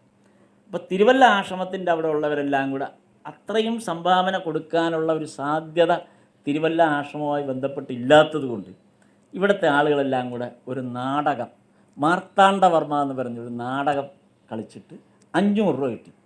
അങ്ങനെ അതാണ് നെട്ടയാശ്രമത്തിന് കൊടുക്കുന്നത്. നിരഞ്ജനാനന്ദ സ്വാമി ഏൽപ്പിക്കുകയാണ് ആ പൈസ. അങ്ങനെ അതൊരു രസകരമായ നോക്കൂ, ആളുകളുടെ ഒരു ഡിവോഷൻ. നിരഞ്ജനാനന്ദ സ്വാമിക്ക് മാർത്താണ്ഡവർമ്മ നിലവിലുള്ള നാടകമാണ്. അതിനെക്കുറിച്ച് പരാമർശിച്ചില്ല. CV രാമൻപിള്ളയുടെ അത് വരുന്നതാണ്. ആക്കി കാണുമായിരിക്കും, അതങ്ങനെ ആക്കി കാണും. എന്തായാലും ഞാൻ പറഞ്ഞ ഒരു നാടകം കളിച്ച് 500 രൂപ സംഘടിപ്പിച്ചിട്ട് അവരത് ചെയ്തു. പക്ഷേ പിന്നീട് തിരുവല്ല ആശ്രമം ഉണ്ടാക്കിയപ്പോൾ ഈ ഒരു ശ്രമം നടത്തി നോക്കി പരാജയപ്പെടുകയും ചെയ്തു. നാടകം നടന്നില്ല, പൈസ കിട്ടിയില്ല. നാടകം നടന്നു, പൈസ കിട്ടിയില്ല. അപ്പോൾ അങ്ങനെ ഒരു സന്ദർഭം കൂടെ ഉണ്ട്. 1928 നിരഞ്ജനാനന്ദ സ്വാമി പാല ആശ്രമത്തിൻ്റെ പണിക്ക് പോകുന്നത്. 1928 എന്നിട്ട് 1930 തിരുവല്ല, പാല, കുളത്തൂർ, കായംകുളം ഇത്ര ആശ്രമങ്ങൾ 1930 ഉദ്ഘാടനം ചെയ്യപ്പെട്ടു, പ്രതിഷ്ഠ നടത്തി. തിരുവല്ലയുടെ കീഴിലാണ് പാല, മൂവാറ്റുപുഴ, ആലപ്പുഴ, കുളത്തൂർ, അടൂർ. ഇത്രയും. അപ്പോൾ ഇത് മുഴുവൻ 30കളോടുകൂടി ഈ സബ് സെൻറ്ററുകളെല്ലാം പൂർണ്ണമായി. ഏകദേശം സബ് സെൻറ്ററുകളെല്ലാം അതോടുകൂടി. അടൂർ. തിരുവല്ല ആശ്രമത്തിന് വേണ്ടി നേരത്തെ പറഞ്ഞ നാടകം, അത് വേലുത്തമ്പി ദളവയാണ് നാടകം കളിച്ചത്. ആ പേരിലാണ് വേലുത്തമ്പി ദളവ. പക്ഷേ ആ നാടകം 8 നിലയിൽ പൊട്ടിപ്പോയി. ആരും പൈസ വേണ്ട പോലെ പിരിഞ്ഞു കിട്ടിയില്ല. അപ്പോൾ ഇതാണ്. അപ്പോൾ 1925 അടൂരിനടുത്ത് പറക്കോട് വരുന്നത്. 25 പറക്കോട് വരിക. എന്നിട്ട് വള്ളിക്കോട് ഒരു പെൺപള്ളിക്കൂടം നടത്താൻ നിശ്ചയിച്ചിരുന്നൊരു സ്ഥലം, അതാണ് നമ്മളിപ്പോൾ ഇരിക്കുന്ന ഈ സ്ഥലം. സ്വാമിയെ ഏൽപ്പിക്കുകയാണ് ഉണ്ടായത്. 1940 ഈ ആശ്രമം പ്രതിഷ്ഠ നടത്തി. 1940 നമ്മൾ ഈ ആശ്രമം, നമ്മുടെ ഈ ആശ്രമത്തിൻ്റെ ഇതിരിക്കുന്നത്. അതെ, 84 വർഷമായി. കറക്റ്റ്. വസ്തുവിൻ്റെ അറിയാമോ ഉടമസ്ഥരെ കുറിച്ച്? ഇതേ പുറകിൽ ആളുണ്ട്. ഏതായാലും ഈ ചരിത്രത്തിൻ്റെ കണ്ണിയായ ഒരാൾ നമുക്കുണ്ട്. അല്ല, ഞാൻ പറഞ്ഞു, ഈ സ്ഥലങ്ങളെ നമ്മൾക്ക് ഈ ആശ്രമം ഇങ്ങനെയുള്ളൊരു പശ്ചാത്തലത്തിലാണ് നമ്മളിപ്പോൾ ഇരിക്കുന്നതെന്ന് പറയുമ്പോഴേ, അതുകൊണ്ടാണ് ഞാൻ നേരത്തെ പറഞ്ഞത്, ഞാൻ ആ തുടങ്ങിയപ്പോൾ പറഞ്ഞ കാര്യമാണ്. ഈ ചരിത്ര പശ്ചാത്തലം കൂടെ നമ്മുടെ ഉള്ളിലേക്ക് വരുമ്പോഴാണ് ഈ ആളുകൾ, ഇത്രയും ആളുകൾ എങ്ങനെ കഷ്ടപ്പെട്ടിട്ടാണ് ഈ പ്രസ്ഥാനം അല്ലെങ്കിൽ ഭഗവാന്റെ ഈ ഒരു കാര്യത്തിന് വേണ്ടി അവർ നടത്തിയ ശ്രമം, അതിൻ്റെ ഒരു തണലിലാണ് നമ്മളിപ്പോൾ ഫാനൊക്കെ ഇട്ട് റെഡിയായി ഇങ്ങനെ ഇരുന്ന് മൈക്കൊക്കെ വെച്ച് വാല് പഠിക്കേണ്ട സമയങ്ങൾ. കുറച്ച് കഴിയുമ്പോൾ നമുക്ക് ഫ്രൈഡ് റൈസ് കഴിക്കാം. അപ്പോൾ നമ്മുടെ ഒരു സൗകര്യങ്ങൾ അന്ന് അവർ നമുക്ക് വേണ്ടി, അവർക്കൊന്നും ഇത് അനുഭവിക്കാൻ പറ്റിയിട്ടില്ല. ഒരു നേരത്തെ പടച്ചോറ് പോലും കിട്ടാതെ, ഒരു നേരത്തെ ഒരു തുടം വെളിച്ചെണ്ണ പോലും കിട്ടാതെ, ഒരു നിവൃത്തിയുമില്ലാതെ പട്ടിണി കിടന്ന്. തിരുവല്ല ആശ്രമത്തിൽ പോലും എൻ്റെ ഓർമ്മയിൽ പോലും ഉണ്ട്, ഒരു ചാക്ക് ഗോതമ്പ് പൊടി സൗജന്യമായിട്ട് കിട്ടിയത് വെച്ചാണ് അവിടെ ഭക്ഷണം കഴിക്കാൻ സാധ്യതയുണ്ടായി. ഒരു റേഷൻ കടക്കാരൻ സൗജന്യമായി എല്ലാ മാസവും ഒരു ചാക്ക് ഗോതമ്പ് പൊടി. ഇല്ലേ? അതെ. ആ പൊടി, ഒരു ചാക്ക് വരാൻ വൈകിയാൽ ഉണ്ടാകാവുന്ന ഭവിഷ്യത്തൊക്കെ വളരെ നേരത്തെ നമുക്കറിയാം. അപ്പം ആ സാഹചര്യങ്ങൾ, അതെ. അപ്പം നമ്മൾ ഭഗവാൻ, ഇത് ഭഗവത് സേവയാണ്, അല്ല മറ്റൊന്നുമല്ല. ഇതൊരു ഈശ്വര നിശ്ചയം. അതാണ് പറഞ്ഞത്, ഭഗവാന്റെ ഒരു സ്ഥലം ഭഗവാൻ നിശ്ചയിച്ചതാണ് ഉണ്ടാകുന്നത്. ഇല്ലെങ്കിൽ ഇത് പെൺപള്ളിക്കൂടമായേനെ, അല്ലെങ്കിൽ ക്ലബ്ബായേനെ. ഭഗവത് നിശ്ചയം കൊണ്ട് ഭഗവാൻ ഇവിടെ എനിക്കൊരിടം വേണം എന്ന് നിശ്ചയിച്ചുറപ്പിച്ചാണ് ഈ വള്ളിക്കോട്, അല്ലെങ്കിൽ പത്തനംതിട്ട ഏതെല്ലാം സ്ഥലം കിടക്കുന്നു, എവിടെയൊക്കെ ആകാമായിരുന്നു, ഇല്ലേ? പക്ഷേ ആ സ്ഥലം നിശ്ചയിച്ചുറച്ച് നമുക്ക് ചുറ്റും ഇങ്ങനെ ഒരു ആശ്രമം കെട്ടിപ്പടുക്കപ്പെടുകയും ഭഗവാന്റെ ഒരു സാന്നിധ്യം ഇവിടെ ഉണ്ടാവുകയും ചെയ്യുമ്പോൾ, ഇത്രയും ആളുകൾ ഇത്രയും കാലം കൊണ്ട് അധ്വാനിച്ചുണ്ടാക്കിയ ഈ സംവിധാനത്തെ നമ്മൾ ആരാധനാപൂർവം മുന്നോട്ട് കൊണ്ടുപോകും, അടുത്ത തലമുറയ്ക്ക് വേണ്ടി മുന്നോട്ട് കൊണ്ടുപോകാം. അത് നമ്മളിത് മുന്നോട്ട് കൊണ്ടുപോകേണ്ടതാണ്. എന്നിട്ട് ഇനിയിപ്പോൾ നമുക്ക് ഈ ആശ്രമത്തിൻ്റെ അവസാന ഭാഗത്തേക്കൂടെ ഞാൻ അത് പറയാം. പിന്നെ വരുന്നത്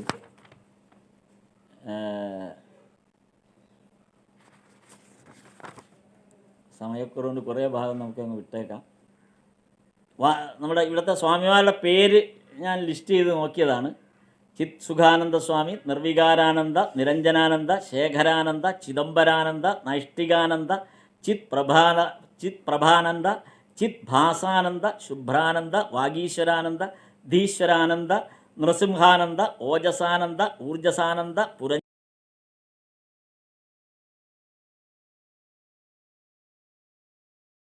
വന്ന ആൾക്കാരാണ് ഇവർ. അപ്പോൾ ഈ ഒരു ചരിത്രമുണ്ട്. ഏതാണ്ട് ഒരു വർഷത്തും കൊണ്ട് 18 പേരാണ് സന്യാസം സ്വീകരിച്ചത് എന്നാണ് അത് പറയുന്നത്. അത് കഴിഞ്ഞ് 1938 1938 നിർമ്മലാൻ സ്വാമി സമാധിയാവും. 38. അതിനുശേഷമാണ് ഉണ്ട് തിരുവല്ലയിൽ വന്നിട്ടുണ്ട്. ഇല്ല ബ്രഹ്മചാരി ആയിട്ട് അവിടെ ഇല്ലായിരുന്നു. അവിടെയല്ല, താമസിച്ചിട്ടുണ്ട്. ആഗമാൻ സ്വാമി തിരുവല്ല ആശ്രമത്തിൽ വന്ന് താമസിച്ചിട്ടുണ്ട്. ബ്രഹ്മചാരി അല്ല, അല്ലാതെ അതിനു മുമ്പ്. അതെ. ഈ ഒട്ടുമിക്ക അധ്യാപകരെല്ലാം ഒരു ഗ്രൂപ്പായിട്ട് സന്യാസത്തിലേക്ക് വന്നൊരു സന്ദർഭമായിരിക്കണം അത് മിക്കവാറും. 1938 നിർമ്മലാൻ സ്വാമി സമാധിയായപ്പോഴാണ് പിന്നീട് വെലൂർ മഠം ആശ്രമം കാര്യങ്ങളിലൊരു നിയമം കൊണ്ടുവരികയും അത് വെലൂർ മഠത്തിൻ്റെ കീഴിലേക്ക് ഈ ആശ്രമങ്ങളെല്ലാം വരികയൊക്കെ ചെയ്തപ്പോൾ സന്യാസിമാരെ അങ്ങോട്ടും ഇങ്ങോട്ടുമൊക്കെ പോസ്റ്റിംഗ് നടത്തിയപ്പോൾ 1940 നിരഞ്ജനാൻ സ്വാമി വീണ്ടും തിരുവല്ലയിലെത്തും. ഈ സന്ദർഭത്തിലാണ് വള്ളിക്കോട് ആശ്രമം നിർമ്മിക്കുന്നത്. 1951 നിരഞ്ജനാൻ സ്വാമി തിരുവല്ല, അതായത് 40 വന്ന് 51 വരെ ഏതാണ്ട് 11 വർഷം തിരുവല്ല ആശ്രമത്തിൻ്റെ അധ്യക്ഷനായിരുന്നു നിരഞ്ജനാൻ സ്വാമി. 1951 നിരഞ്ജനാൻ സ്വാമി തിരുവല്ല അധ്യക്ഷപദം ഒഴിഞ്ഞപ്പോൾ വള്ളിക്കോട്ടേക്ക്. അപ്പോൾ 51 നിരഞ്ജനാൻ സ്വാമി വള്ളിക്കോട്ട് വരുന്നത്. 1973 ഡിസംബർ 20 വൈകിട്ട് 5 മണി വരെ ഈ വള്ളിക്കോട് ആശ്രമത്തിലുണ്ടായിരുന്നു. അന്ന് ഈ പറഞ്ഞ ഡേറ്റിൽ അന്ന് വൈകിട്ട് 5 അദ്ദേഹം സമാധിയാണ്. 1951 ഇവിടെ വരുന്നത്, വള്ളിക്കോട്ട് ആശ്രമത്തിൽ താമസിക്കാൻ വരുന്നത്. 73 സമാധിയാകുന്നത്.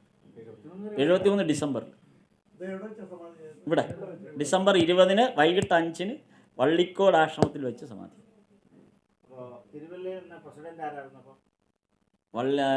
40 നിരഞ്ജനാൻ സ്വാമി വീണ്ടും തിരുവല്ലയിൽ എനിക്ക് തോന്നുന്നു അതാരാണെന്ന് ഇതിനകത്ത് വന്നിട്ടില്ല. നിരഞ്ജനാൻ സ്വാമി ഒഴിവാക്കിയ ഭാഗം മാത്രമേ ഞാൻ നോട്ട് ചെയ്തിട്ടുള്ളൂ. അറിയില്ല.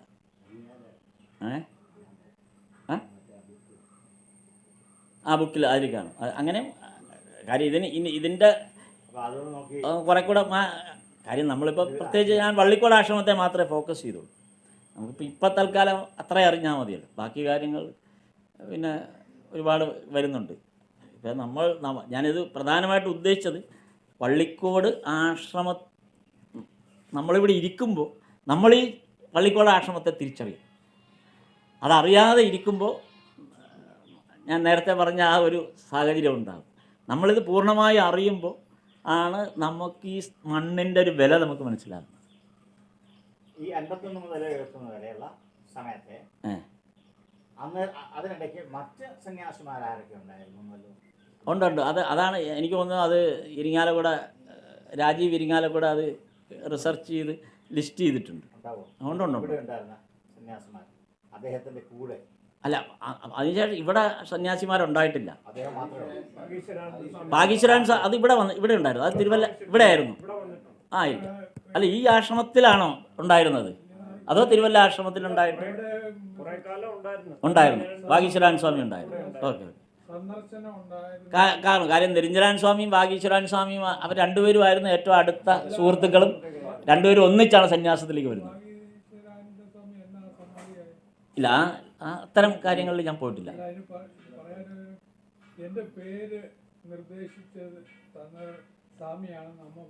ഓ, ശരി. അതെ. അത് ശരിയാ. ഒരു കൊച്ചമ്മയുടെ മകന് അവര് ചെന്നീർക്കരയാണ്. ഇവിടെ വന്ന സമയത്ത് വീട്ടിൽ കുഞ്ഞിനുമായിട്ട് വന്നപ്പം നിരഞ്ജനാനന്ദ സ്വാമിയാണ് അവന് രേണു എന്നുള്ള